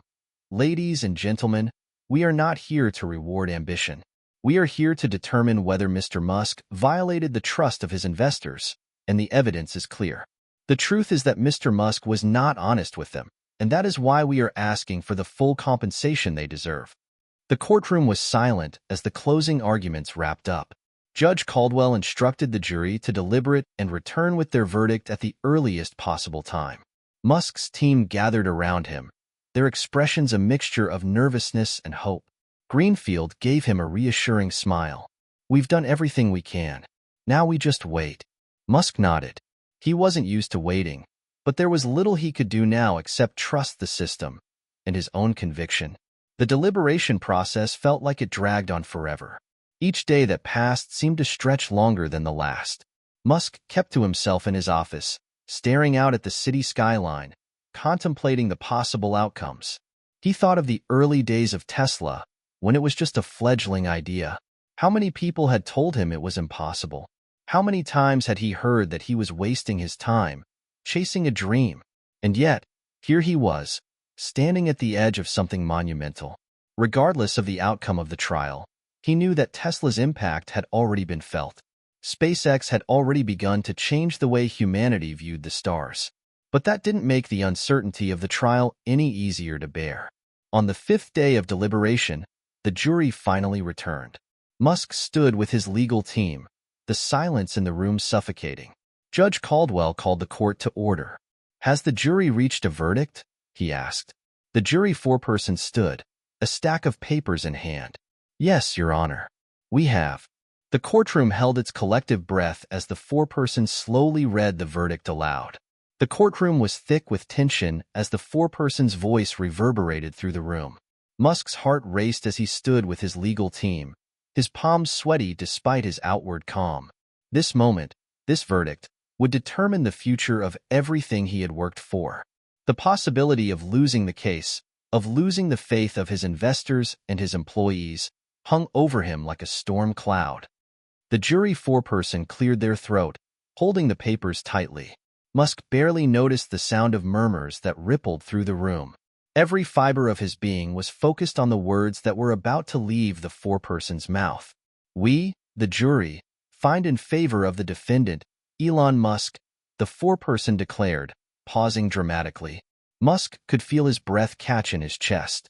"In regards to the claims of fraudulent misrepresentation, we find the evidence insufficient to support the plaintiff's allegations. The court is to dismiss all claims brought against Mr. Musk in this case." Musk's mind spun as the words sunk in. For a brief moment, everything felt suspended. A huge wave of relief washed over him. He'd won. They'd won. He had not been found liable for any wrongdoing. But the euphoria was short-lived. The courtroom was immediately filled with a mixture of stunned silence and muffled whispers. His team erupted in quiet celebration, shaking hands and nodding in approval, but Musk couldn't shake the feeling that something was still unsettled. Despite the win, the trial had changed the trajectory of his career. It had exposed vulnerabilities, stirred public doubt, and dragged his every decision under a microscope. Judge Caldwell nodded in approval and addressed the room. "The jury's verdict is final. Court is adjourned." As the bailiff began collecting documents and the lawyers shuffled out, Musk felt a lingering unease. The case may have been won, but the battle for public perception was far from over. In the days following the verdict, the media frenzy exploded. The headlines were filled with sensationalism, but Musk knew they would always be. Some praised him for his resilience. Others criticized him for his bold, sometimes reckless decisions. But the truth, as always, was more complicated. Musk sat in his office at Tesla's headquarters, staring at the walls lined with awards, prototypes, and images of the companies that had defined his career. There was a certain irony in it all. He had spent years shaping and reshaping industries, only to find himself in a courtroom fighting for his reputation. It was exhausting, but it was a reality he had learned to face time and time again. He knew that for every person who supported him, there was someone waiting for him to fail. But this trial had proven that the public's perception was just that, perception. And while that perception could sway a jury or influence an audience, it would never be the ultimate measure of his worth. His companies, his vision, and the work they were doing were what truly mattered. Musk leaned back in his chair, his eyes drifting to the window. He could see the sprawling factory below, the Tesla Gigafactory, where so many of his dreams were brought to life. He thought of the engineers and the workers, all of them pouring their hearts and souls into building a future that most people still couldn't fully comprehend. And then, he thought of the road ahead. The trial was over, but the work was just beginning. There were still challenges to face, markets to conquer, and critics to prove wrong. The future was still in the making, and it wasn't going to be shaped by anything as trivial as a court case. Later that afternoon, Musk was approached by Greenfield, who entered his office with a smile. "Well, Elon, I'd say we've earned ourselves a drink tonight. Congratulations on the win." Musk gave a small nod, still feeling the weight of the trial. "Thanks, but it's not over yet. The media is already spinning this in 1,000 different directions. I need to make sure we get ahead of it." Greenfield leaned against the doorframe, sensing the exhaustion in Musk's voice. That's the price of being a public figure, I guess. But you did it. You won. And you were right to stick to your guns. Musk glanced up. Was I? I don't know, Matt. This whole thing made me question a lot of things. The stakes are so high. I can't just focus on Tesla and SpaceX anymore. I need to think about the broader impact, about the responsibility we have. Greenfield walked into the room and sat across from him, his face serious. Elon, what you're building, what you've built, isn't just about business. It's about the future. You've already taken the risks that others were too afraid to take. You've shown what's possible. And now? Now, the world is paying attention. Musk let out a sigh. But at what cost? Every decision, every move, gets scrutinized.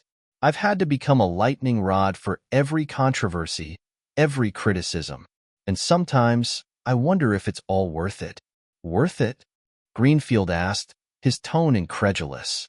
Elon, you've revolutionized industries. You've made electric cars mainstream. You've pushed humanity into space. You've built companies that will outlast all of us. And people will always doubt what they don't understand.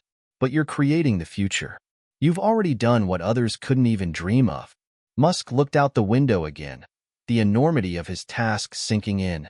I just want to make sure it's the right future. A future worth living in. In the weeks that followed the trial, Musk focused on what mattered most to him, his work. There was no time to bask in the victory, not with the constant push to innovate.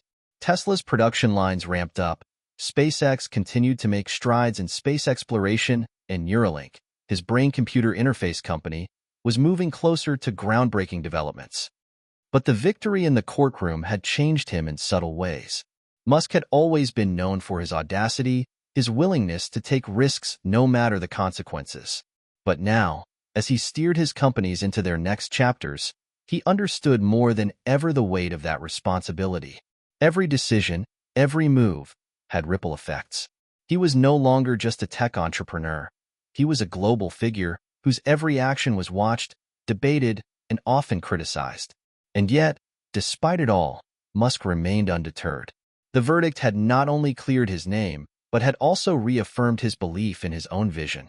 He wasn't doing this for praise or for personal gain. He was doing it for the future, for humanity, for the planet, and for the stars. There would always be critics, always be those who doubted him. But Musk had always thrived on proving them wrong. Hit subscribe and leave a comment with where you're watching from. This story might just spark a new beginning. What's one thing that always pushes you forward, even when things get tough? Months had passed since the verdict, but for Elon Musk, the dust had yet to settle. The courtroom battle may have been won, but the court of public opinion was still a battlefield. He found himself more introspective these days, considering not just the impact of his companies, but the kind of legacy he wanted to leave behind. The challenges had not disappeared. If anything, they seemed to multiply. As he sat in his office at SpaceX headquarters, he stared at the holographic display in front of him. The Mars colonization plans, now in full swing, were looking more tangible than ever. The SpaceX team had made huge strides in refining the Starship technology.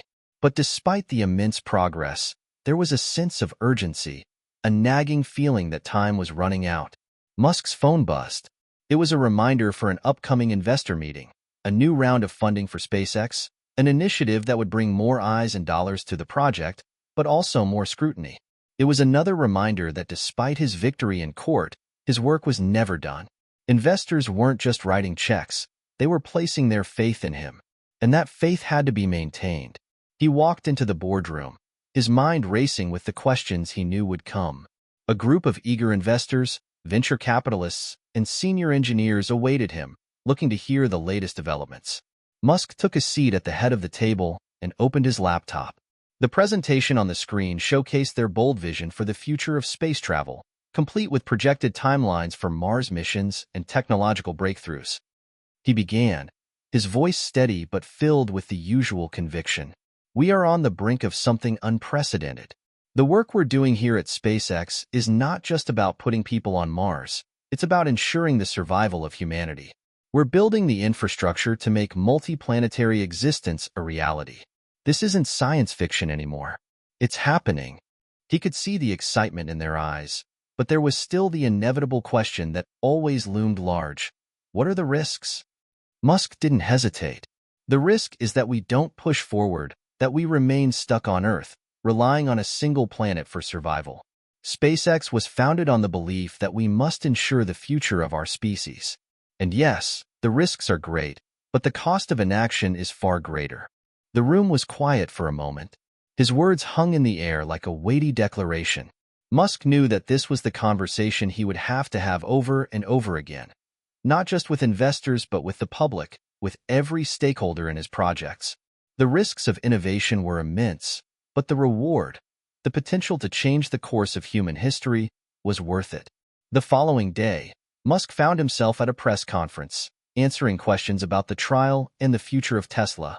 A reporter stood up, her expression serious as she asked, "Mr. Musk, the trial revealed some of the complexities of your dealings with investors. How do you respond to critics who say your promises were too ambitious, that you misled people about the risks involved?" The question hit harder than Musk expected, but he was ready. He took a deep breath and looked directly at the reporter.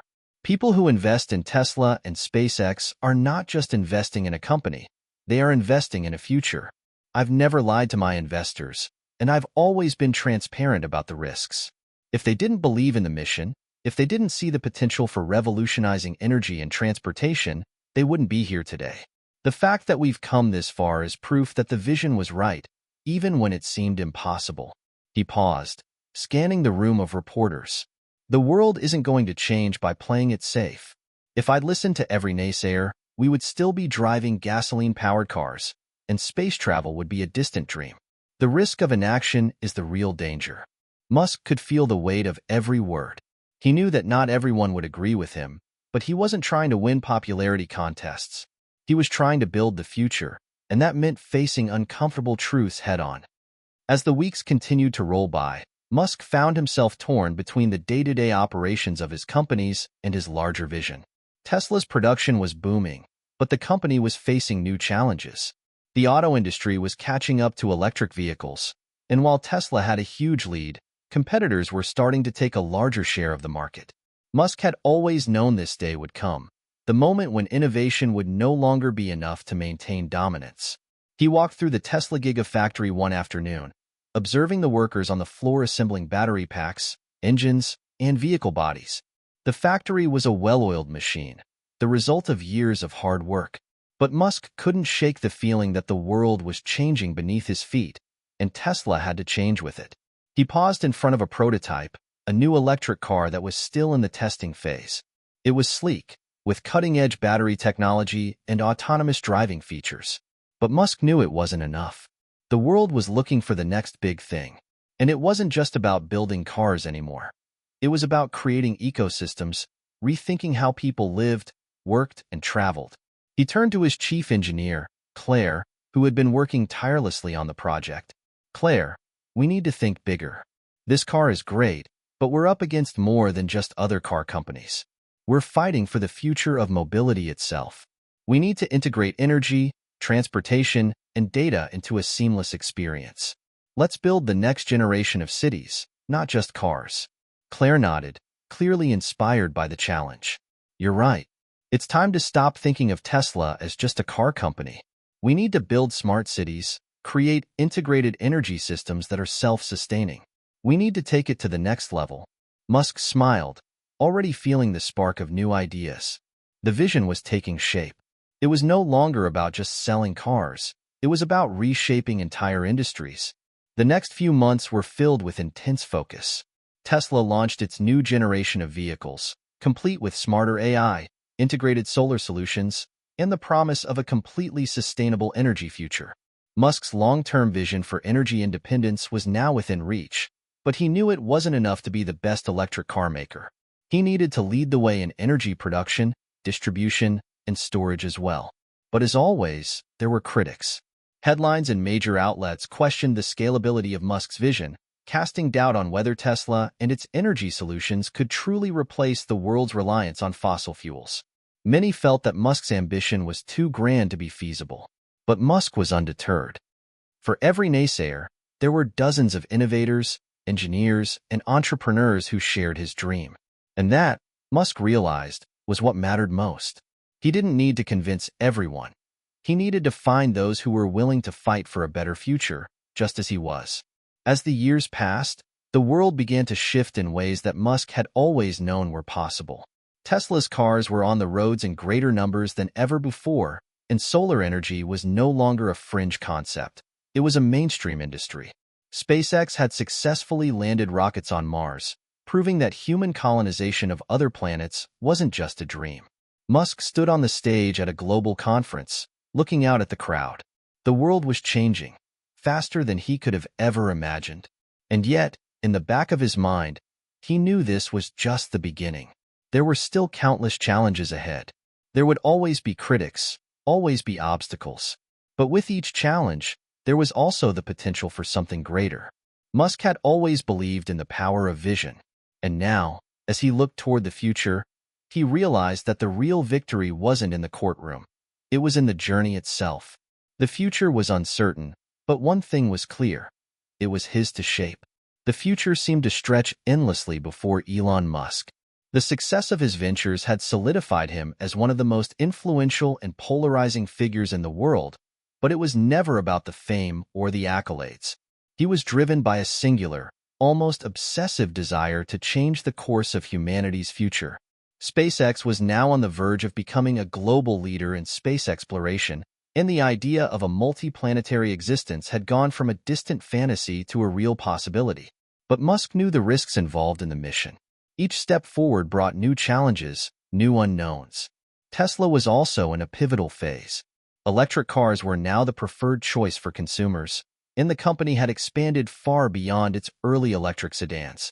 The company's energy solutions were beginning to take off on a global scale, from solar panel installations to massive battery storage systems that were starting to reshape how the world used power.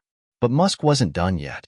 His next big idea was something bigger, something that had been lurking in the back of his mind for years: the development of a fully autonomous city.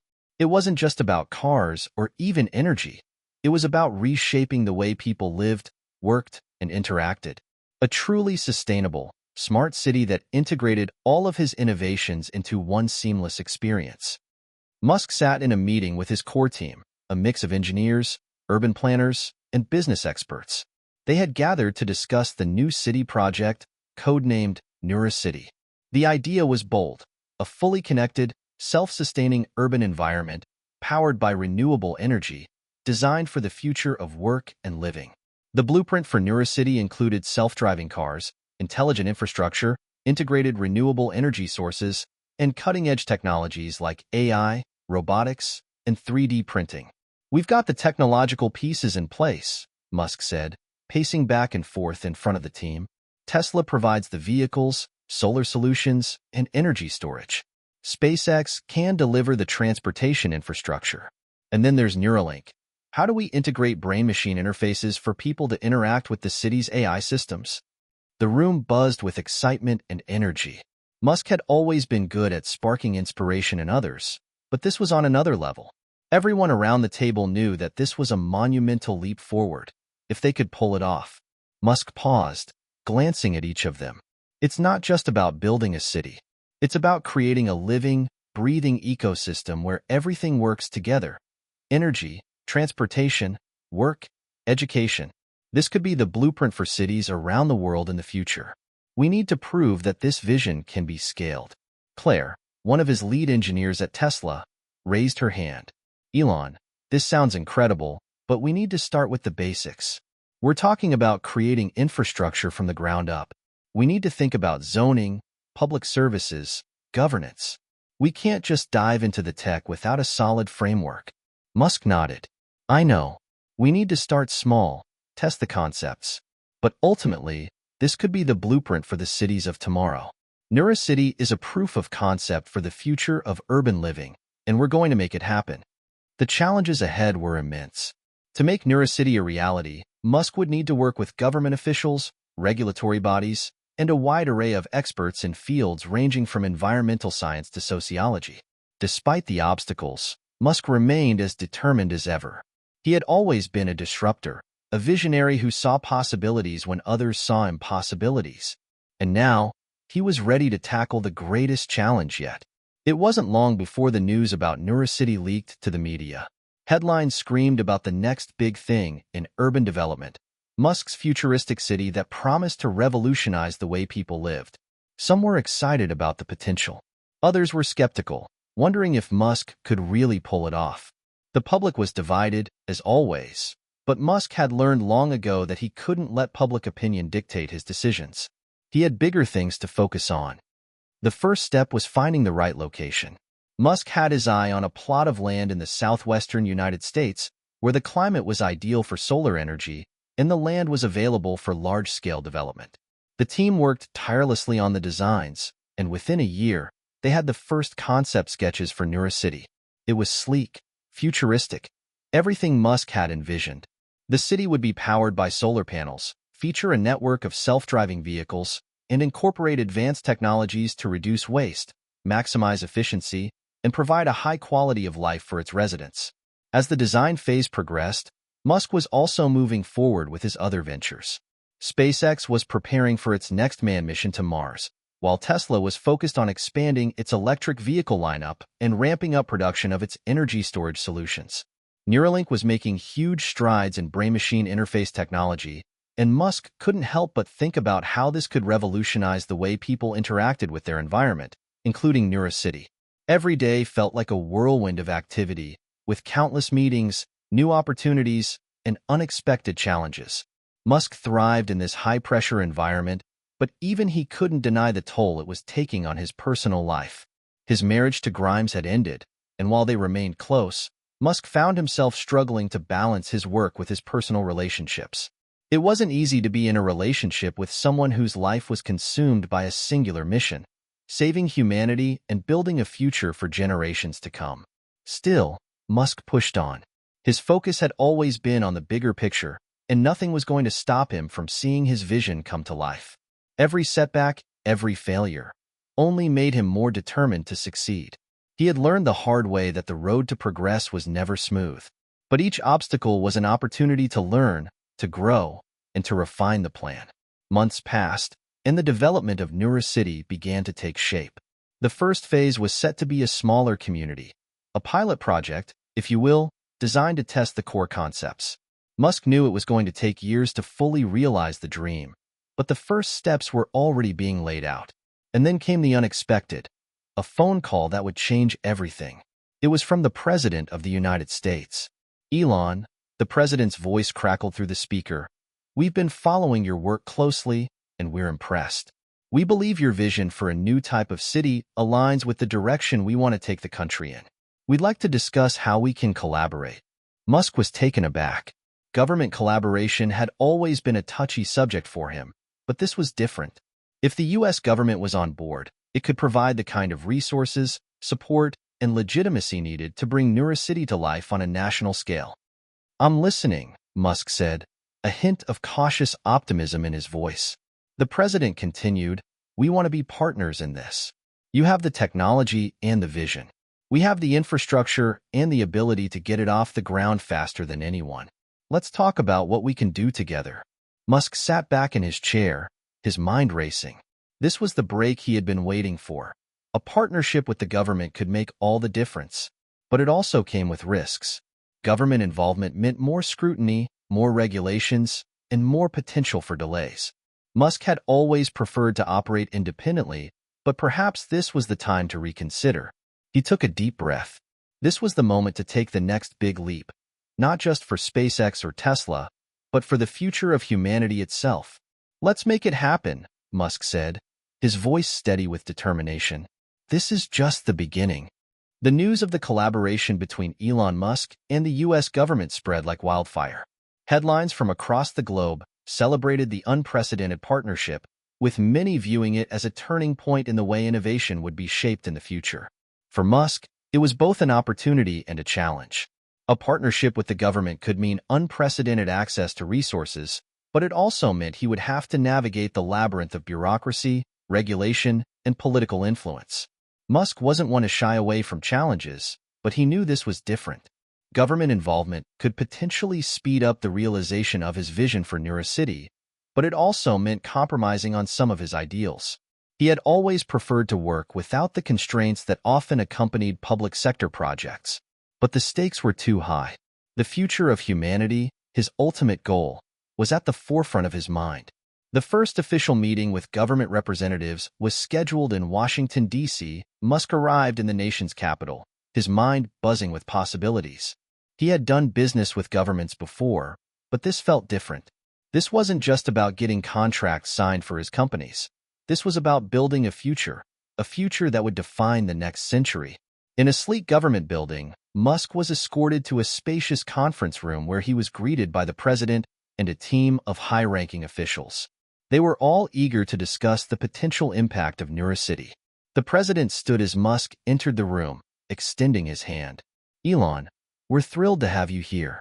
This partnership could be a game-changer.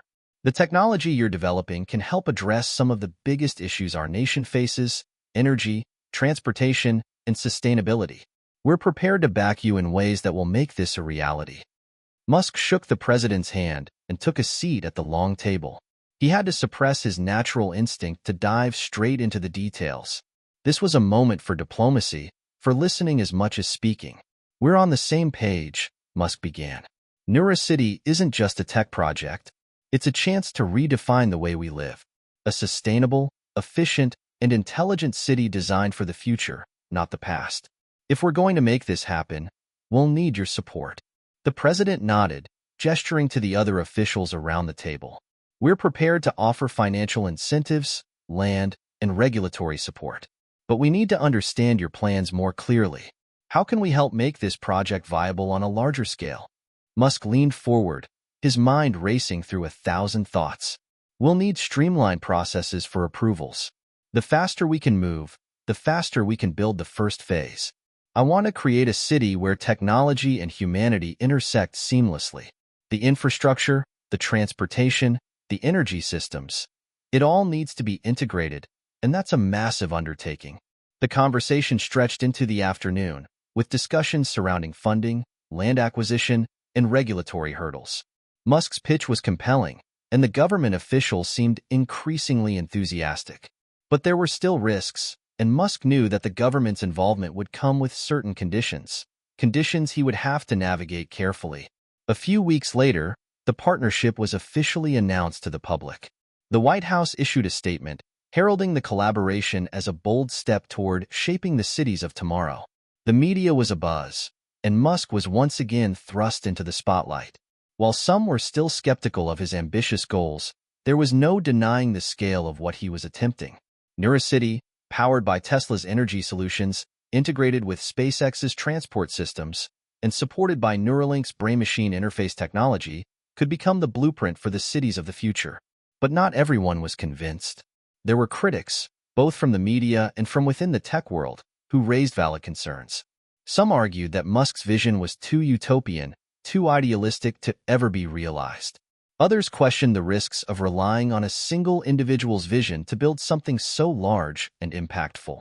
After all, building a city wasn't the same as launching a rocket or making an electric car. It was about creating a fully functional society with all its complexities. Musk, as always, remained undeterred. He had always thrived in the face of doubt and adversity. And while he acknowledged the challenges, he saw them as opportunities to learn, grow, and adapt. If anyone could tackle the complexities of creating a futuristic city, it was him and his team. One late evening, as Musk walked through a lab at SpaceX, he received a call from Claire, his chief engineer at Tesla. Her voice was urgent, but calm. "Elon, we've hit a bit of a snag with the Neurocity solar power infrastructure. The energy consumption model we've projected might need to be adjusted. We're seeing fluctuations in energy output that we didn't anticipate." Musk frowned. "What kind of fluctuations? Is this something that will delay the project?" "Not necessarily," Claire replied, "but it's something we need to address before moving forward. The solar grid we've designed is cutting edge, but it's still dependent on certain environmental factors. The land we've chosen might not be optimal for the long-term energy generation we need." Musk's mind immediately went into problem-solving mode. "Okay, Let's start by recalibrating the data. We'll need to simulate different environments and test various solutions. We can't afford to make mistakes with something this critical. Understood, Claire said.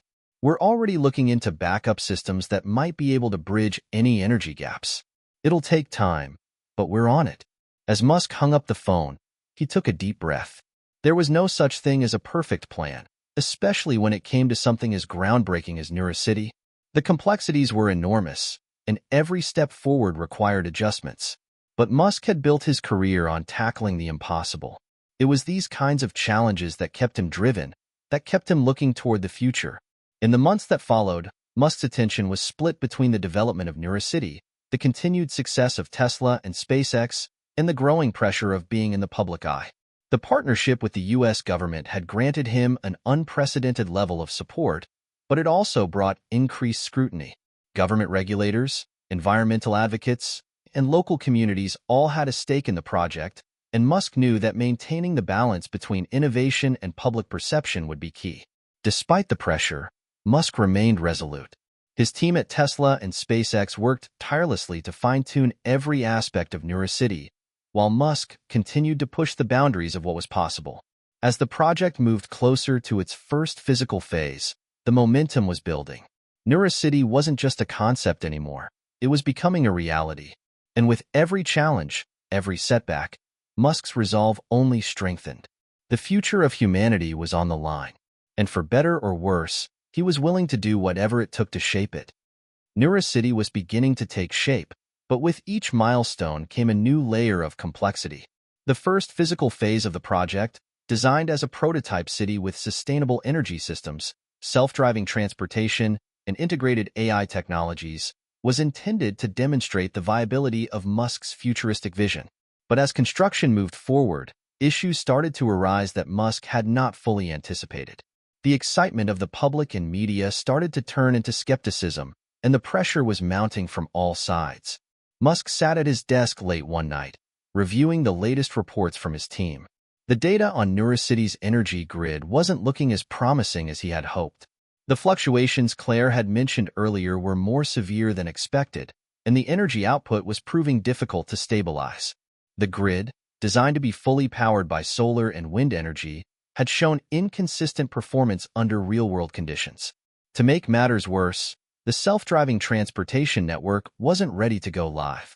Despite Tesla's advancements in autonomous driving, the complexities of integrating those systems into a citywide infrastructure were more challenging than anticipated. Autonomous vehicles had to be perfectly synchronized, not just with each other, but with pedestrians, cyclists, and various environmental factors. The cracks in the foundation were starting to show, and Musk knew he had to act fast. Neurocity was his boldest endeavor yet, and failure wasn't an option. Not only did the world have its eyes on him, but his own ambitions, his dream of a sustainable, self-sufficient future for humanity, were riding on this project. The next morning, Musk called Claire, along with several of his senior engineers, to a meeting at the Tesla headquarters in Palo Alto. As they gathered in the sleek conference room, the mood was tense. Musk had always been known for his intense focus and unrelenting drive, but today, there was a sense of urgency in the air. "All right, Claire," Musk said as he sat at the head of the table. "Let's get to the bottom of this. What exactly are we looking at with the energy grid? Why are we seeing such huge fluctuations?" Claire cleared her throat. "It's a combination of factors. The land we chose for the solar arrays doesn't have as consistent sunlight as we projected, and the wind conditions in the region aren't ideal for wind energy generation. We're going to need to rethink our approach to energy production if we want Neurocity to be fully sustainable in the long term." Musk's jaw clenched as he processed the information. He had chosen this location with care, factoring in the geography, the climate, and the available land. But it seemed that even the best-laid plans had their flaws. "What about backup energy systems?" he asked. "We need to ensure that we don't have any disruptions, especially once we start bringing residents in." Claire nodded. "We have backup battery systems, but they're not designed to handle such significant fluctuations. We'll need to upgrade the storage capacity and improve the efficiency of the solar panels themselves." Musk leaned back in his chair, rubbing his temples. "All right, I want full attention on this. We need to find a solution, fast." No delays. I'll personally oversee this.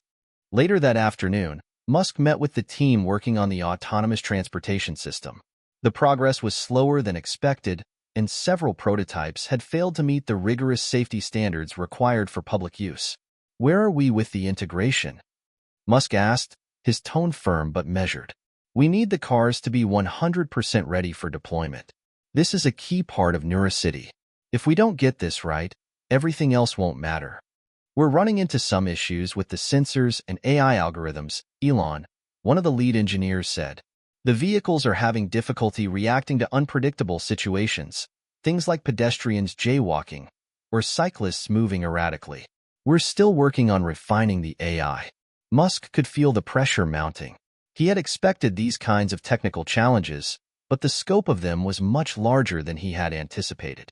Every innovation, every breakthrough, seemed to bring new obstacles that had to be overcome. And with the government breathing down his neck and the media scrutinizing every move, failure was simply not an option. That evening, Musk took a moment to step outside his office and walk around the grounds of the Tesla factory. The cool evening air and the hum of the factory lights gave him a brief sense of calm. He often found solace in the simplicity of walking, letting his mind wander as he processed the day's events. The weight of the situation was heavy, but he had been in tough spots before.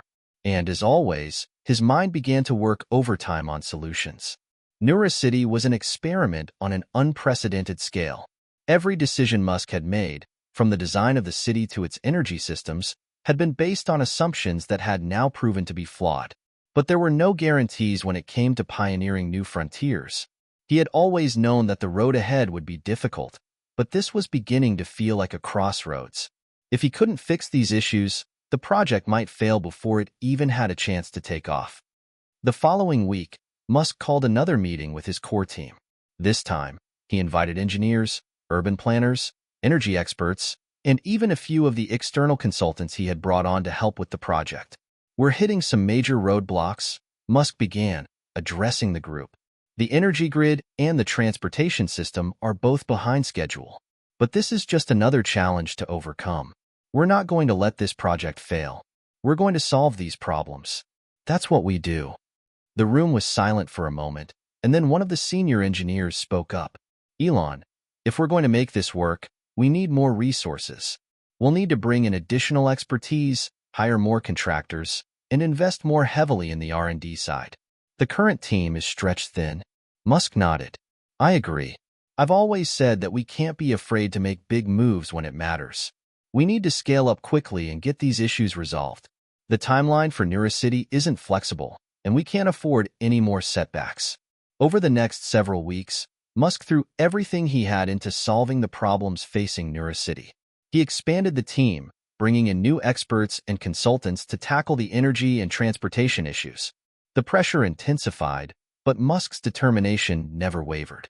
Every setback was an opportunity to learn and adapt.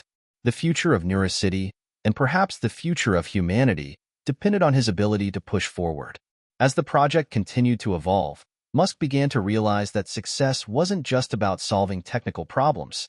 It was about managing the expectations of everyone involved. The government, the media, the public, and even his own employees were all watching, waiting to see if NeuroCity would succeed or crumble under the weight of its ambitions. But Musk had always thrived under pressure. He knew that the greatest innovations came from pushing the limits of what was possible.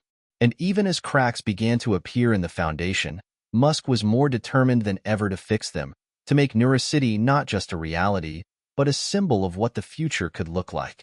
The cracks in NeuroCity's foundation were not just technical issues. They were also a reflection of the immense pressure Elon Musk was under. For years, he had carried the weight of revolutionary ideas, one after the other, but NeuroCity was different. This was no longer just about electric cars or rockets. This was about creating a city from the ground up, a fully functional, sustainable urban ecosystem that could change the course of humanity's future. And at that moment, it seemed as though every aspect of the project was teetering on the edge of failure. Musk sat at his desk in the SpaceX headquarters, scrolling through the latest reports. The autonomous vehicle fleet was still facing issues with the traffic systems in the city's early prototype zones. The solar grid's performance had improved slightly, but still wasn't meeting the required energy output. Engineers were scrambling to identify new methods to integrate additional sustainable sources of power, including geothermal and tidal, but none of it was happening fast enough. The phone rang, pulling him out of his thoughts. It was Claire, his chief engineer at Tesla. Her tone was serious. "Elon, we've got a problem. The environmental impact reports came back for the new land we acquired for the city's energy farm. We've run into unexpected complications with the local ecosystem. There's a major concern with local wildlife and water sources that could slow everything down."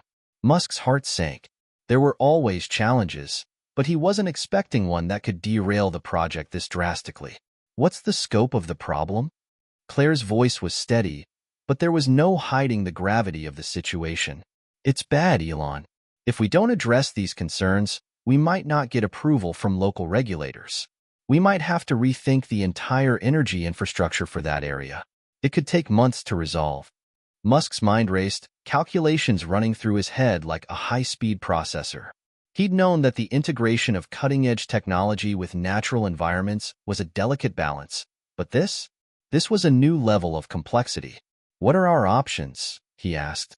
"We're working with environmental consultants to evaluate mitigation strategies, but at this point, it looks like a significant redesign might be necessary," Claire replied.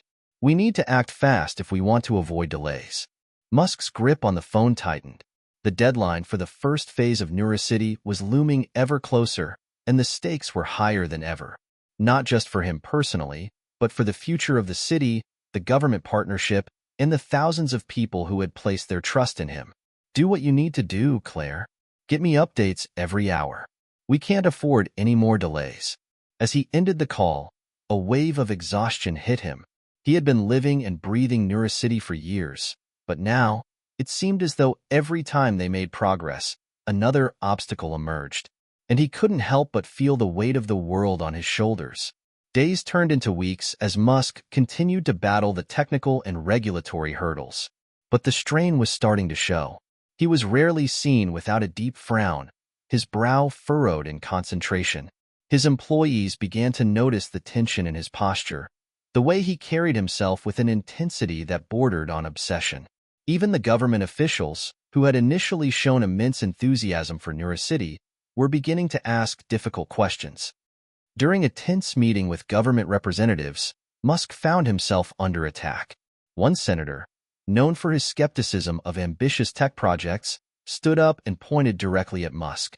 "Elon," the senator said, his voice sharp, "you've promised us a city powered by clean energy, autonomous vehicles, and cutting-edge technology. But here we are, years into the project, and we still don't have a functioning prototype. At what point do we acknowledge that this might be too much, too soon?" Musk stood up, fighting to maintain his composure. His heart was pounding, but his voice was steady. "This isn't just about building a city. It's about creating the blueprint for the future.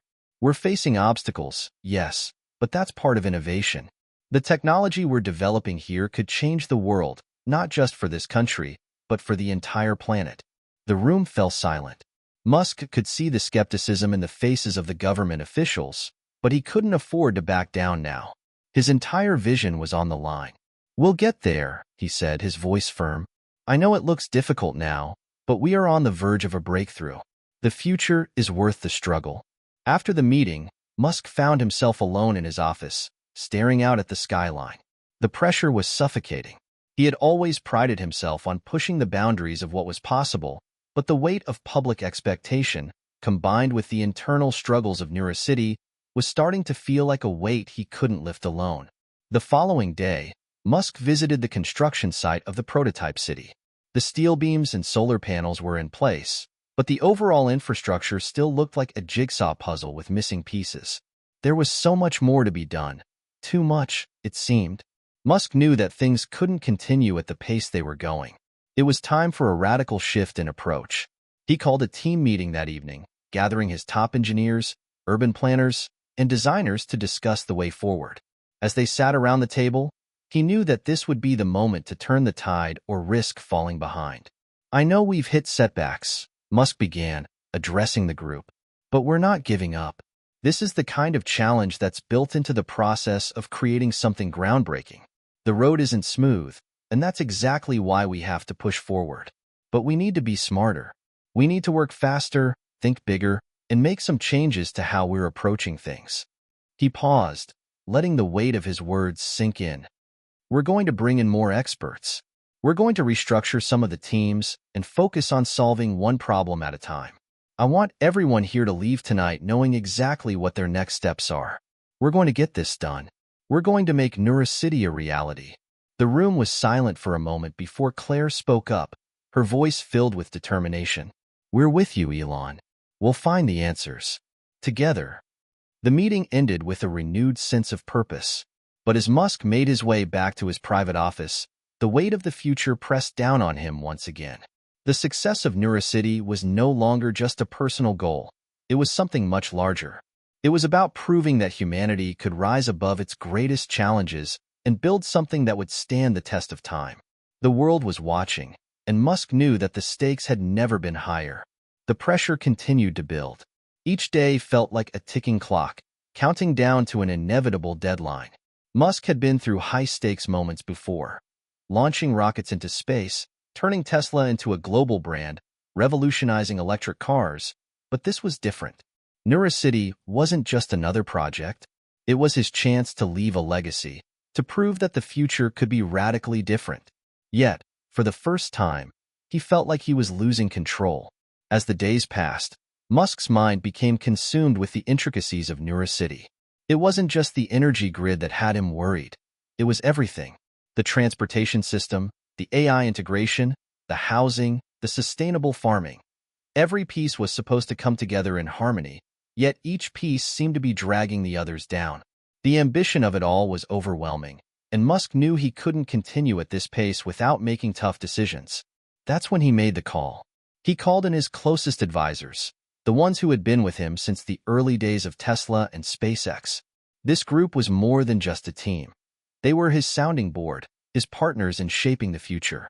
Musk needed their input now more than ever. The meeting took place at the Tesla Gigafactory, a massive building filled with the hum of production and innovation.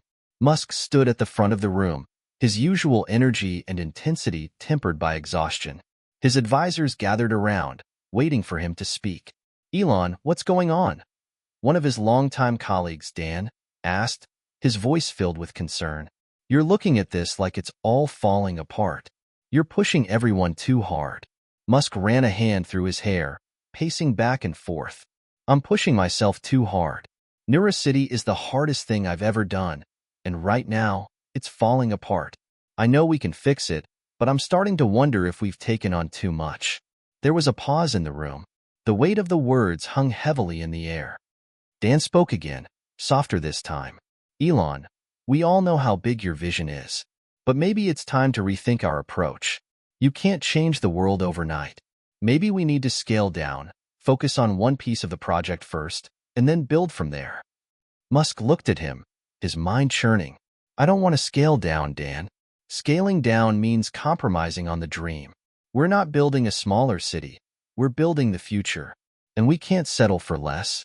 Another advisor, Rachel, interjected. Elon, I get it. But the goal should be to get a working prototype out there, something tangible. If we try to do everything at once, we risk nothing being ready in time. Let's focus on what we can achieve now and take the rest step by step. Musk's thoughts swirled. It was true. Perhaps they were trying to do too much too quickly. A part of him hated the thought of simplifying Neurocity, but another part of him knew that he had to adjust to the reality of the situation.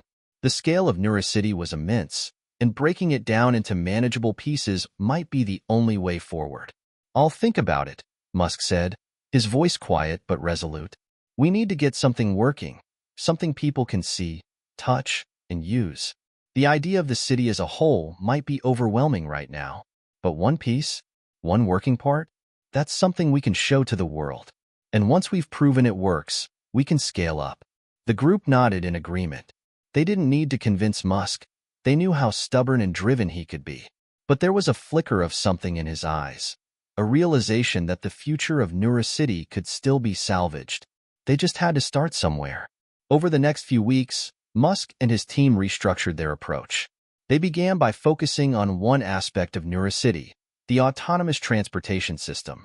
If they could demonstrate that the transportation network could function flawlessly, it would give the public and the government confidence that Neurocity was more than just an idea. It would be proof of concept, a starting point for everything else. To tackle this, Musk pulled in experts from Tesla's autonomous driving team and partnered with external consultants who specialized in AI and robotics. They began by simplifying the system, focusing on a smaller section of the city for testing. The goal was to create a proof of concept, a small autonomous zone where the vehicles could operate without issue. The first successful test run was an emotional moment for Musk. It wasn't the grand vision of Neurocity yet, but it was a tangible piece of it. As the autonomous vehicles navigated the test route smoothly, with no accidents or delays, Musk felt a sense of relief he hadn't experienced in months. "Now we have something," he said, standing next to Claire and Dan, watching the vehicles zip through the course. "We've proven that we can make this work. Now, we scale it." The news of the successful test spread quickly. Media outlets reported the breakthrough, with many praising Musk for persevering in the face of adversity. There was a renewed sense of hope around Neurocity, and even some of the initial skeptics began to soften their stance. It wasn't the whole city yet, but it was a start. But as they continued to fine-tune the transportation system, more challenges arose. The energy grid still wasn't performing at the level they needed, and new environmental concerns continued to complicate the situation. Musk knew that each victory would be followed by another obstacle, but for the first time in months, he felt like they were moving in the right direction. As the project advanced, the government, who had been on edge due to the delays, began to show renewed support.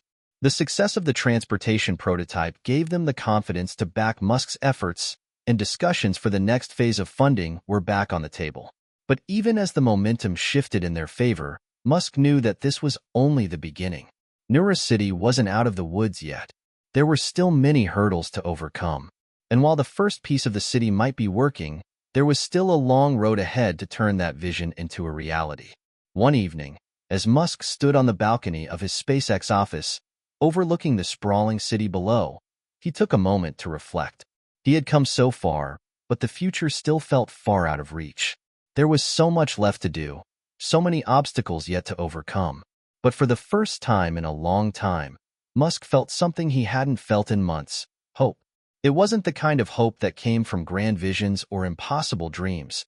It was the hope that comes from taking one step forward, no matter how small. Neurocity wasn't just a dream anymore. It was a living, breathing project with real progress being made. And for Elon Musk, that was enough to keep pushing. As Neurocity continued to develop, the pressures of managing the sprawling project intensified.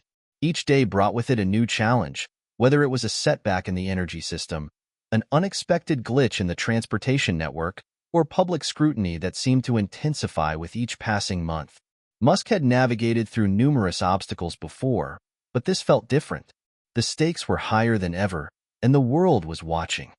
The successful test of the autonomous vehicles had been a turning point, but Musk knew it wasn't enough. Neurocity was still an incomplete vision, and it needed more than just a working transportation system to convince the public that it was possible. Musk needed the city to operate as a fully integrated ecosystem, a model of sustainability, technology, and innovation working together seamlessly. The road ahead seemed as daunting as ever. At a critical meeting with government officials and investors, Musk once again found himself defending the project. Despite the success of the transportation system, critics still questioned whether Neurocity would ever meet its ambitious goals. One particularly vocal investor, Mr. Thompson, leaned forward, his voice dripping with skepticism. "Elon, I've seen the reports.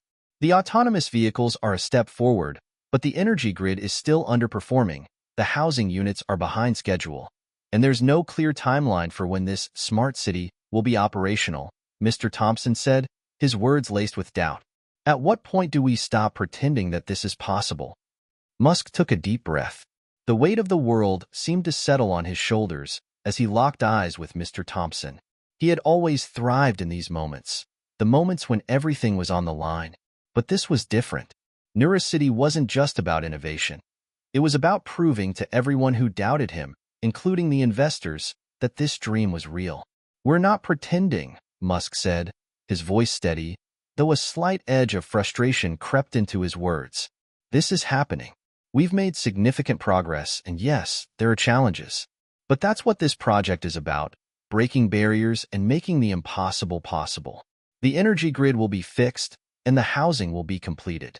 And most importantly, the technology works." There was a brief silence in the room.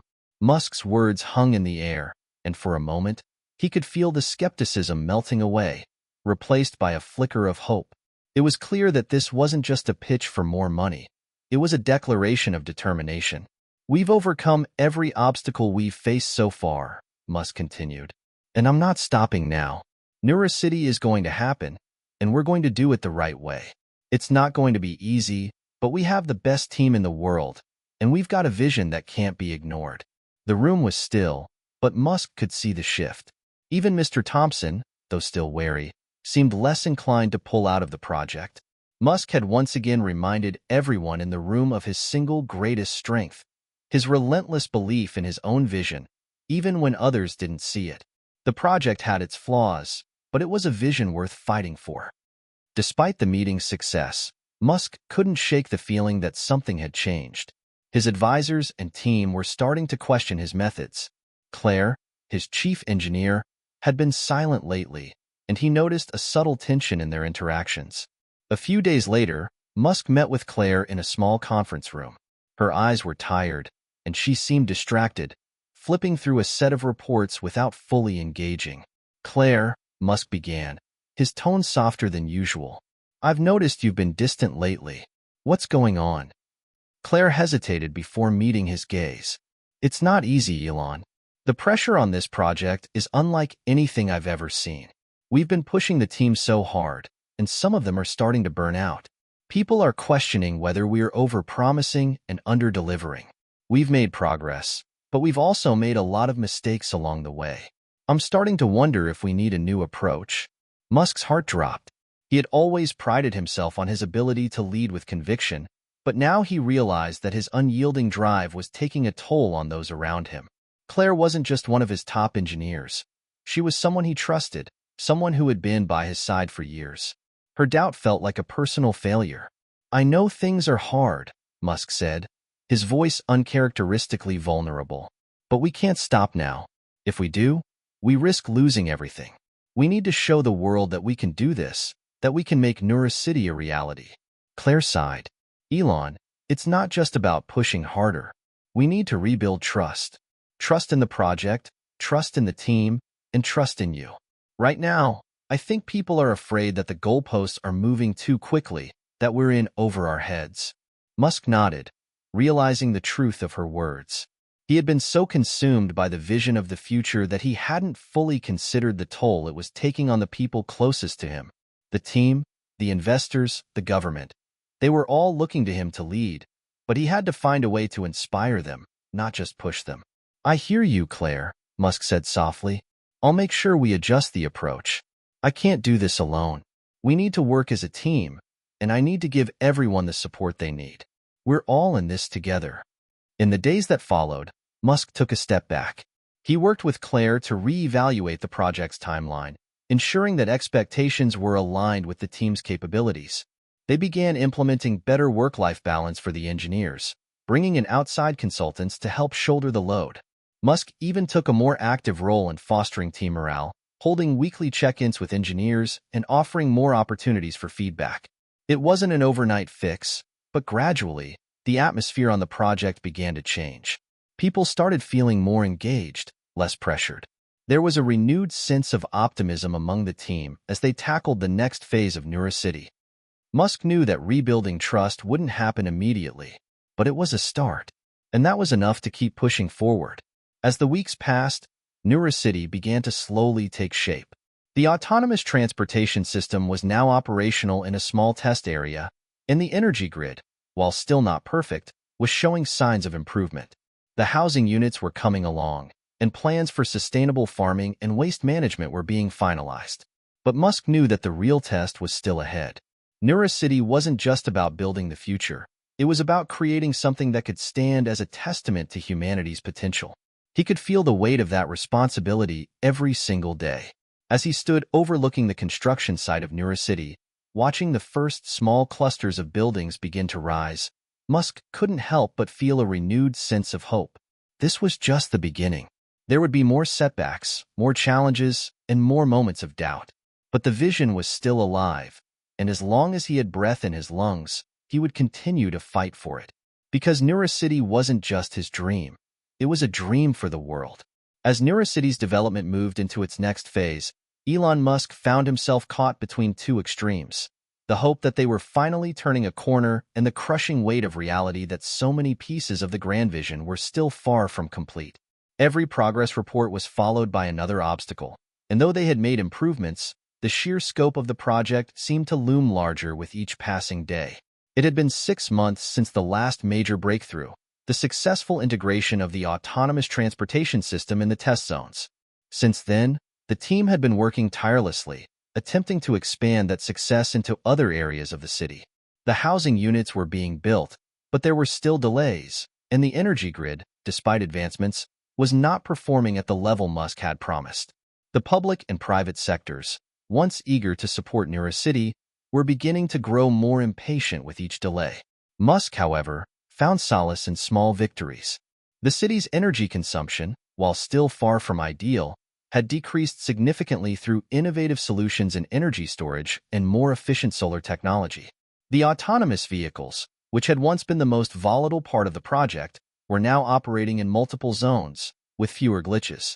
These successes, though small in the grand scheme, began to generate buzz and cautious optimism in the press and from investors. Still, doubts lingered.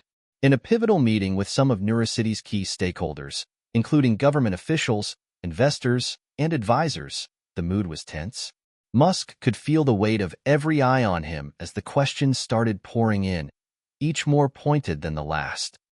"Mr. Musk, we appreciate the progress made with the transportation system," one of the senators began, his voice neutral but probing. "But the reality is that the energy grid is still far from reliable. We're hearing reports of ongoing issues with energy storage, and the grid fails under high demand. How do you plan to address this? And more importantly, when can we expect a fully functional energy infrastructure for the city?" Musk clenched his fists under the table, suppressing his frustration. This was the question he had been dreading, one he had faced time and again, and yet each time it felt like a new blow. The truth was, despite all the progress, the energy grid was the weakest link. They had implemented innovative new methods for solar capture and energy storage, but the system wasn't scalable enough for a city the size of Neurocity. It was going to take more time, and Musk had grown weary of explaining that. He spoke carefully, his voice calm but firm. "We're aware of the issues with the energy grid, and we're working on it. The next phase of our energy system involves integrating more sustainable power sources, including advanced geothermal and tidal energy, which we believe will help stabilize the grid. It's complex, yes, but the solution is in sight. We just need more time to refine it." The senator didn't look convinced, but Musk didn't let the doubt show in his expression. The team had been working tirelessly on the next phase of the grid, and despite the setbacks, they had found promising results from experimental tests. He could feel the weight of their expectations on him, but this was what he did.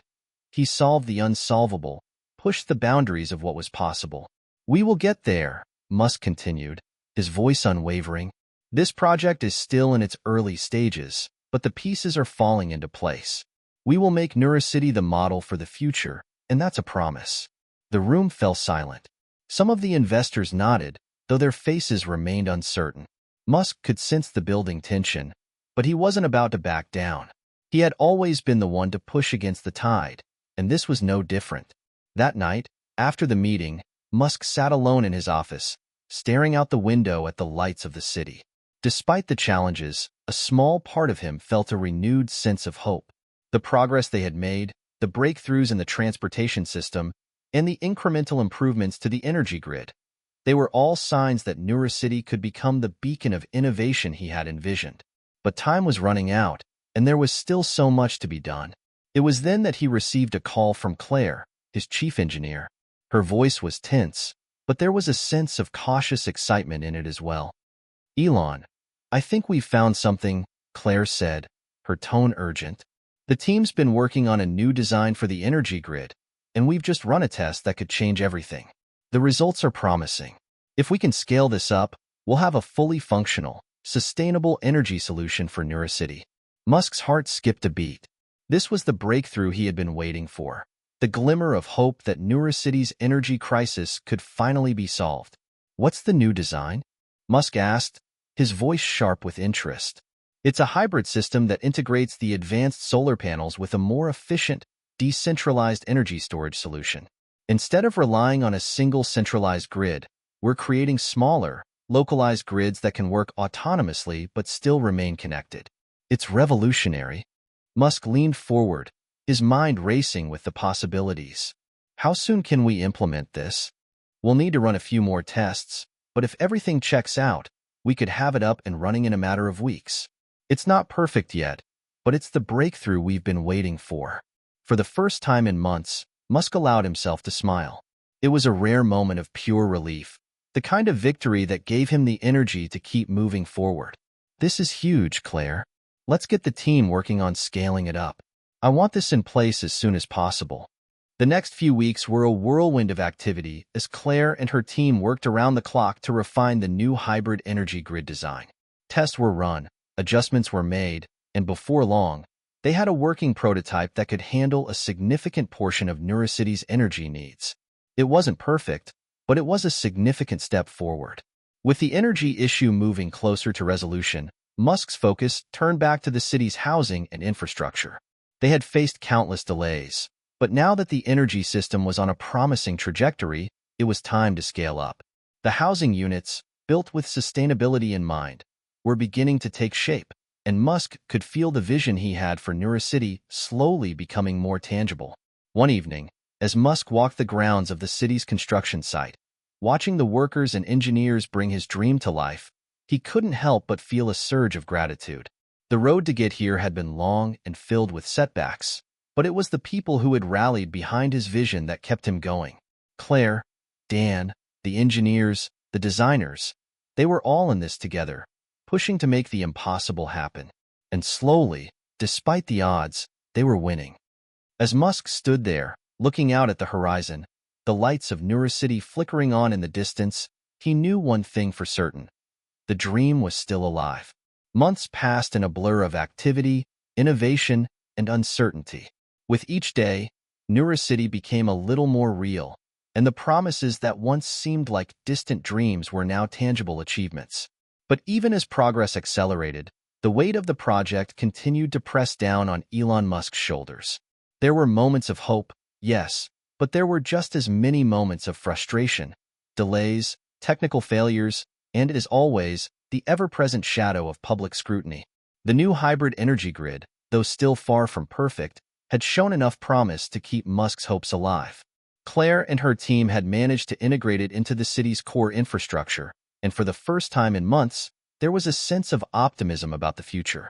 The next hurdle was to scale up the system to handle the full capacity of Neurocity, which meant more tests, more fine-tuning, and more resources.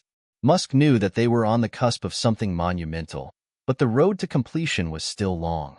At a critical board meeting, Musk found himself facing a familiar set of questions from his investors. The same voices of doubt that had clouded every previous meeting were now louder than ever, and even some of his closest allies were beginning to question whether Neurocity could truly become the revolution they had all hoped for. "I'm not sure how much longer we can keep pouring money into this," one of the investors said, his voice laced with skepticism. "You've made strides, Elon, but the energy grid is still unreliable. And the housing units, let's be honest, are far behind schedule. We're talking about a city, not just a handful of test models. This isn't just a tech startup anymore. You can't keep promising the world." Musk felt the sting of those words, but he remained calm. This wasn't the first time he'd heard such criticism, and it wouldn't be the last. But something was different this time. He could feel the project was closer than ever to breaking through, to proving to the world that Neurocity was more than just a pipe dream. "We are close," Musk replied, his voice steady but resolute. "This is not just another startup. It's the future. And yes, we've had setbacks. We've had delays. But we've also made real, tangible progress. The energy grid, the housing, these things take time, but we are on the right track. But even as he spoke with confidence, Musk knew that the patience of his investors was wearing thin.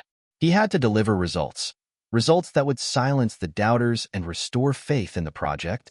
If Neuracity was going to become the blueprint for the future, it needed to function, not just in theory, but in practice. That evening, Musk found himself at the construction site once again, watching the workers continue their efforts under the harsh glow of floodlights. It was a surreal feeling to see the pieces of Neuracity slowly coming together, buildings rising, solar panels being installed, roads being paved. The physicality of it all was finally starting to match the grandeur of his vision. But there was a nagging feeling in the back of his mind. Despite all the progress, he knew that Neuracity still wasn't ready. The city was a shell that lacked the infrastructure and systems to fully support its population. He had always prided himself on being a visionary, but now, as he stood among the skeletal structures of the city, he realized how much more work there was to be done. He was about to turn and leave when he was approached by Claire, her face lit up by the dim light of a nearby lamp. "Elon, we need to talk," she said, her voice carrying a note of urgency. "There's something going on with the energy system. We've been getting strange data from the grid sensors. It's not failing, but it's acting erratically, almost as if something's interfering with it." Musk's heart sank. After everything they'd been through, after all the work that had gone into this energy solution, the last thing they needed was another setback. "What do you mean, interfering?" Musk asked, his voice tight with concern. Claire pulled up a tablet and showed him the data. The readings were strange, showing patterns that didn't align with any of the expected behavior. "We're not sure yet, but it looks like someone might be tampering with the system, deliberately causing disruption." Musk's mind raced. Who would want to sabotage Neuracity? The idea seemed absurd, but as he looked at the data on the screen, he knew that they couldn't ignore it. This wasn't just a technical glitch, it was a deliberate act. Someone was trying to undermine everything they had worked for. "Can you isolate the source?" Musk asked, his voice sharp. "We're working on it," Claire replied, "but it's going to take some time. We need to run more diagnostics, trace the interference back to its origin." Musk nodded, his mind spinning with possibilities. The stakes had just gotten much higher. This was no longer just a matter of technical setbacks. It was a matter of security. Someone wanted Neuracity to fail, and that someone was willing to do whatever it took to make that happen. In the days that followed, Musk's team worked around the clock to investigate the source of the interference. Claire's engineers identified a series of anomalies in the energy system software, and it became clear that the problem wasn't random. Someone had embedded a sophisticated code into the system, designed to disrupt its operations when triggered. Musk couldn't believe it. They had been infiltrated. Neuracity's security had been breached by an unknown adversary. It was a crushing blow, but it also lit a fire under him. This was his vision, his city, and no one, not even a shadowy enemy, was going to take that away from him. "This is bigger than just fixing the grid," Musk said to Claire one evening, his voice determined. "We need to find out who's behind this, and we need to protect everything we've built." Claire nodded, her expression grim. "We'll handle it, Elon. We'll find out who's doing this." Over the following weeks, Musk worked closely with security experts to track down the source of the interference.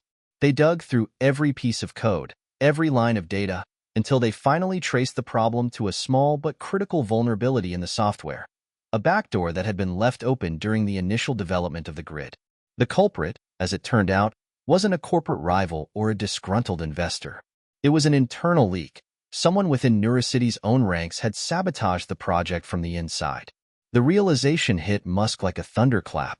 Someone he trusted, someone who had worked alongside him, had turned against him. As they closed in on the traitor within their ranks, Musk knew that this moment would be a turning point for Neuracity. They had faced setbacks, external pressure, and now, even sabotage. But they had persevered. The road ahead would be fraught with challenges, but for the first time in months, Musk felt a glimmer of hope. He was no longer just fighting for Neuracity's success. He was fighting to protect it from those who wished to see it fail. The discovery of the internal leak rocked Neuracity to its core. Musk had always known that the road to building something as ambitious as his futuristic city would be fraught with challenges, but never had he imagined that the betrayal would come from someone so close to the project.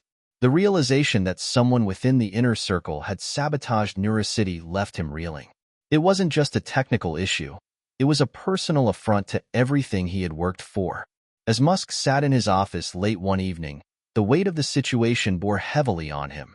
He had spent his entire career pushing boundaries, taking risks that others wouldn't dare to take, and building teams that shared his vision. To have someone undermine that vision from within was a bitter pill to swallow. The question now wasn't just about fixing the energy grid or securing NeuroCity. It was about finding the person responsible and understanding why they had done it. Elon, we've narrowed it down. Claire's voice broke through his thoughts, pulling him out of his reverie. The code that was planted into the system came from one of our senior engineers. We've traced the login activity back to Marcus Trent. Marcus Trent. The name sent a chill down Musk's spine. Trent had been one of the first engineers Musk had hired for NeuroCity. He had worked tirelessly on the project, a key player in the early stages of the city's design and development. To think that someone who had once shared his vision was now a traitor, it was a gut-wrenching betrayal. Musk's face hardened as he processed the news. Are you sure? Yes, Claire confirmed, her voice steady. We've reviewed the logs, checked every access point, and it all traces back to him. He had the necessary permissions to make changes to the energy system software. He planted a backdoor that allowed him to disrupt the grid at will. Musk leaned back in his chair, rubbing his temples. What the hell was his motive? Why sabotage the very project he was a part of?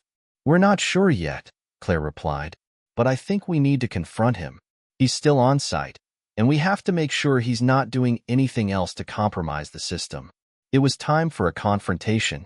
Musk knew that confronting Trent would not be easy, but the longer they waited, the more damage could be done to NeuroCity. The sabotage had already caused delays in their energy system, and if Trent was allowed to continue unchecked, there was no telling what other systems he might be targeting. Musk and Claire made their way to Trent's office, located in one of the secure buildings within the NeuroCity development compound. The air between them was thick with tension, both of them knowing that this confrontation would have serious consequences, both for NeuroCity and for the future of the project. When they arrived at the door to Trent's office, Musk took a deep breath, trying to steady his nerves. He had faced down countless challenges, but this was personal. Marcus Trent had once been a trusted member of his team. To accuse him of sabotage was not just a business matter. It was a betrayal of trust, of friendship. Claire knocked on the door, and after a brief pause, Trent's voice came through. Come in. Musk pushed the door open, and there, sitting behind his desk, was Marcus Trent. He looked up, his expression unreadable.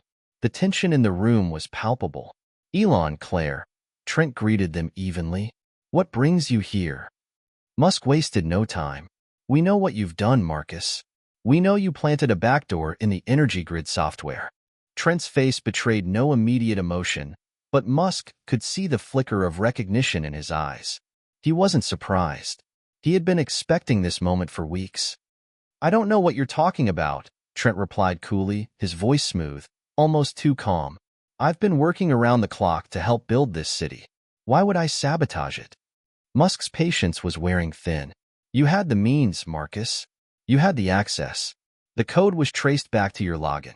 You planted that backdoor, and you've been using it to interfere with the system. Trent leaned back in his chair, folding his arms across his chest. You don't understand, do you? This city, this whole project, it's a mistake. It's doomed to fail. You're trying to build something that isn't meant to exist. I had to stop it before it could do any more damage. Musk's jaw tightened. He couldn't believe what he was hearing. You sabotaged NeuroCity because you think it's a mistake? You think it's doomed? Trent nodded slowly. Yes, I've seen it. You're too focused on the tech, on the future. You're forgetting the people. You're ignoring the social, the cultural implications of this. What happens when people can't afford to live here? What happens when the systems you've built, no matter how advanced, can't fix the divide? You think the world is ready for a city like this, but it isn't. Musk was stunned by the raw emotion in Trent's words. There was a part of him that understood the fears Trent had, Neurocity was an experiment unlike anything the world had ever seen. It had the potential to change everything, for better or worse. But sabotaging it? That was unforgivable. You could have come to me, Marcus, Musk said, his voice tight with frustration. You could have helped me fix the problems. Instead, you chose to destroy everything we've worked for. Trent didn't flinch. I did what I thought was right. I didn't want to watch you crash this whole thing into the ground. I was trying to save everyone from the inevitable. Musk's thoughts swirled as he processed Trent's words. There was a part of him that understood the fear, the uncertainty. But the act of sabotage was inexcusable. Neurocity was about progress, about creating a better future, no matter how difficult the journey was. And no matter how bleak things seemed, Musk wasn't going to let anyone destroy that vision, especially not from within. Get out, Musk said coldly. You're fired, and you'll be handed over to the authorities. Your actions put everything at risk. Trent didn't protest. Instead, he stood slowly, his face a mask of resignation. You'll see, Neurocity will never work. Not the way you think. With that, he walked out of the office, leaving Musk and Claire standing in stunned silence. As Musk stared out the window of Trent's now empty office, the weight of the situation hung heavily on him. The sabotage was over, but the damage had been done, both to the project and to Musk's trust in the people around him. Neurocity had survived this blow, but there would be more challenges ahead. Musk knew this was far from the end, but there was still hope. Despite the sabotage, the city was growing, and the vision of a better future was still alive. It had to be. Musk wasn't ready to give up, not yet, and as he turned away from the window, his resolve hardened. No matter who tried to stop it, Neurocity was going to succeed. The days following Marcus Trent's dismissal were filled with tension, but they also marked the beginning of a new chapter for Neurocity. Musk's team worked tirelessly to strengthen the city's infrastructure, ensuring that the sabotage would never happen again. Though the betrayal had left a scar, the city was far from defeated. Musk knew that this was the ultimate test. Not only could he build Neurocity, but he could rebuild it stronger than ever, even in the face of adversity. The press surrounding Trent's betrayal had only added fuel to the fire.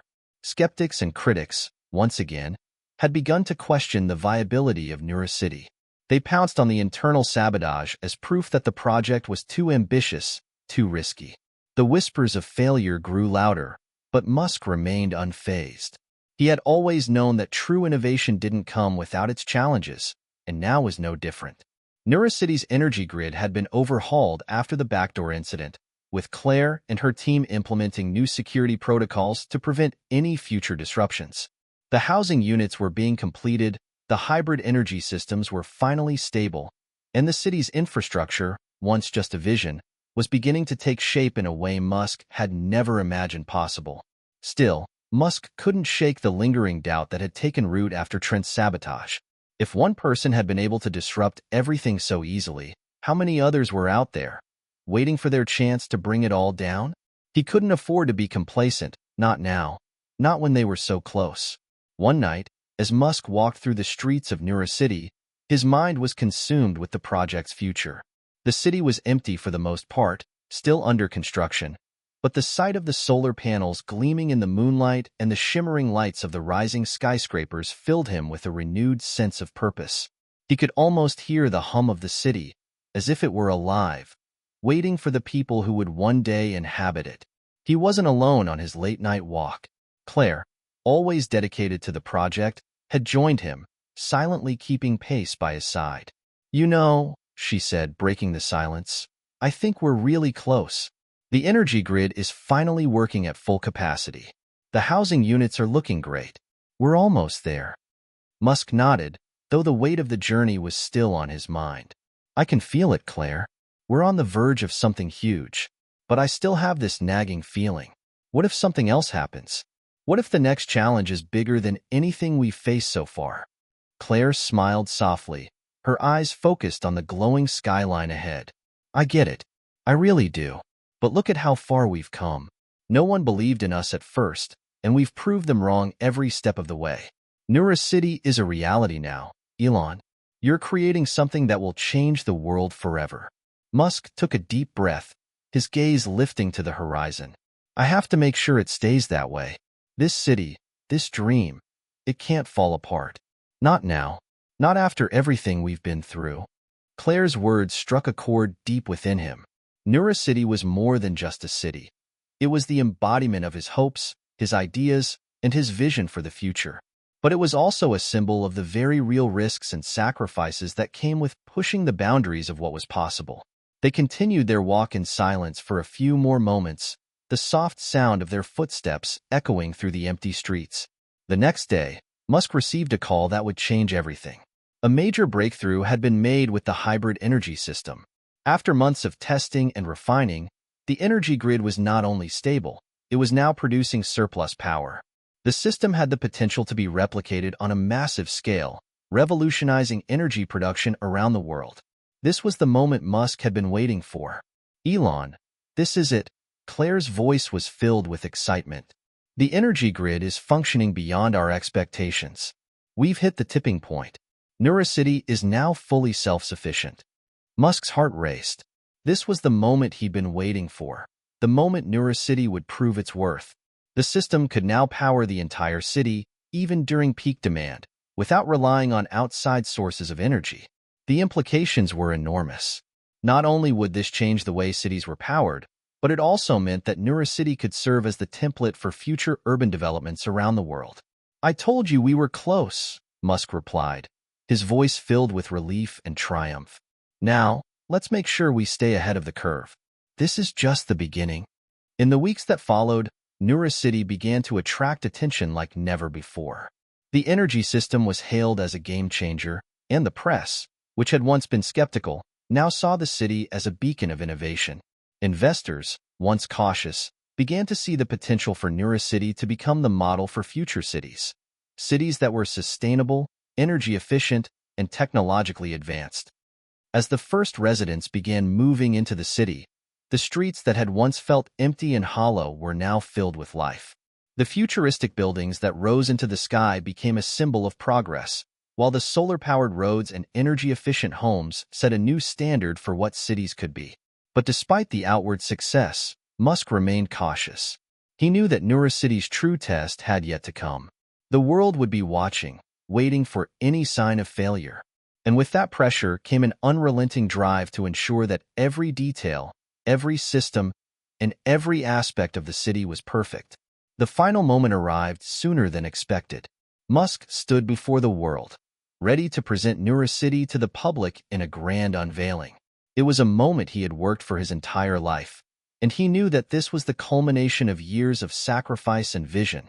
The entire world would be watching as he revealed what he had built, and what it meant for the future. As the curtain lifted, revealing Nura City in all its glory, the crowd fell silent. There, before them, was a city that blended technology, sustainability, and innovation in a way that had never been seen before. Nura City wasn't just a dream anymore. It was a living, breathing entity. Musk stood before the crowd, his heart pounding. He could feel the weight of the moment. The journey, the hardships, the setbacks, it had all led to this. This was the future he had always believed in. And as he spoke, outlining the city's capabilities and the groundbreaking advancements it offered, the crowd erupted into applause. It was more than just the success of a project. It was the beginning of a new era. Nura City wasn't just a city. It was a symbol of what humanity could accomplish when it dared to dream.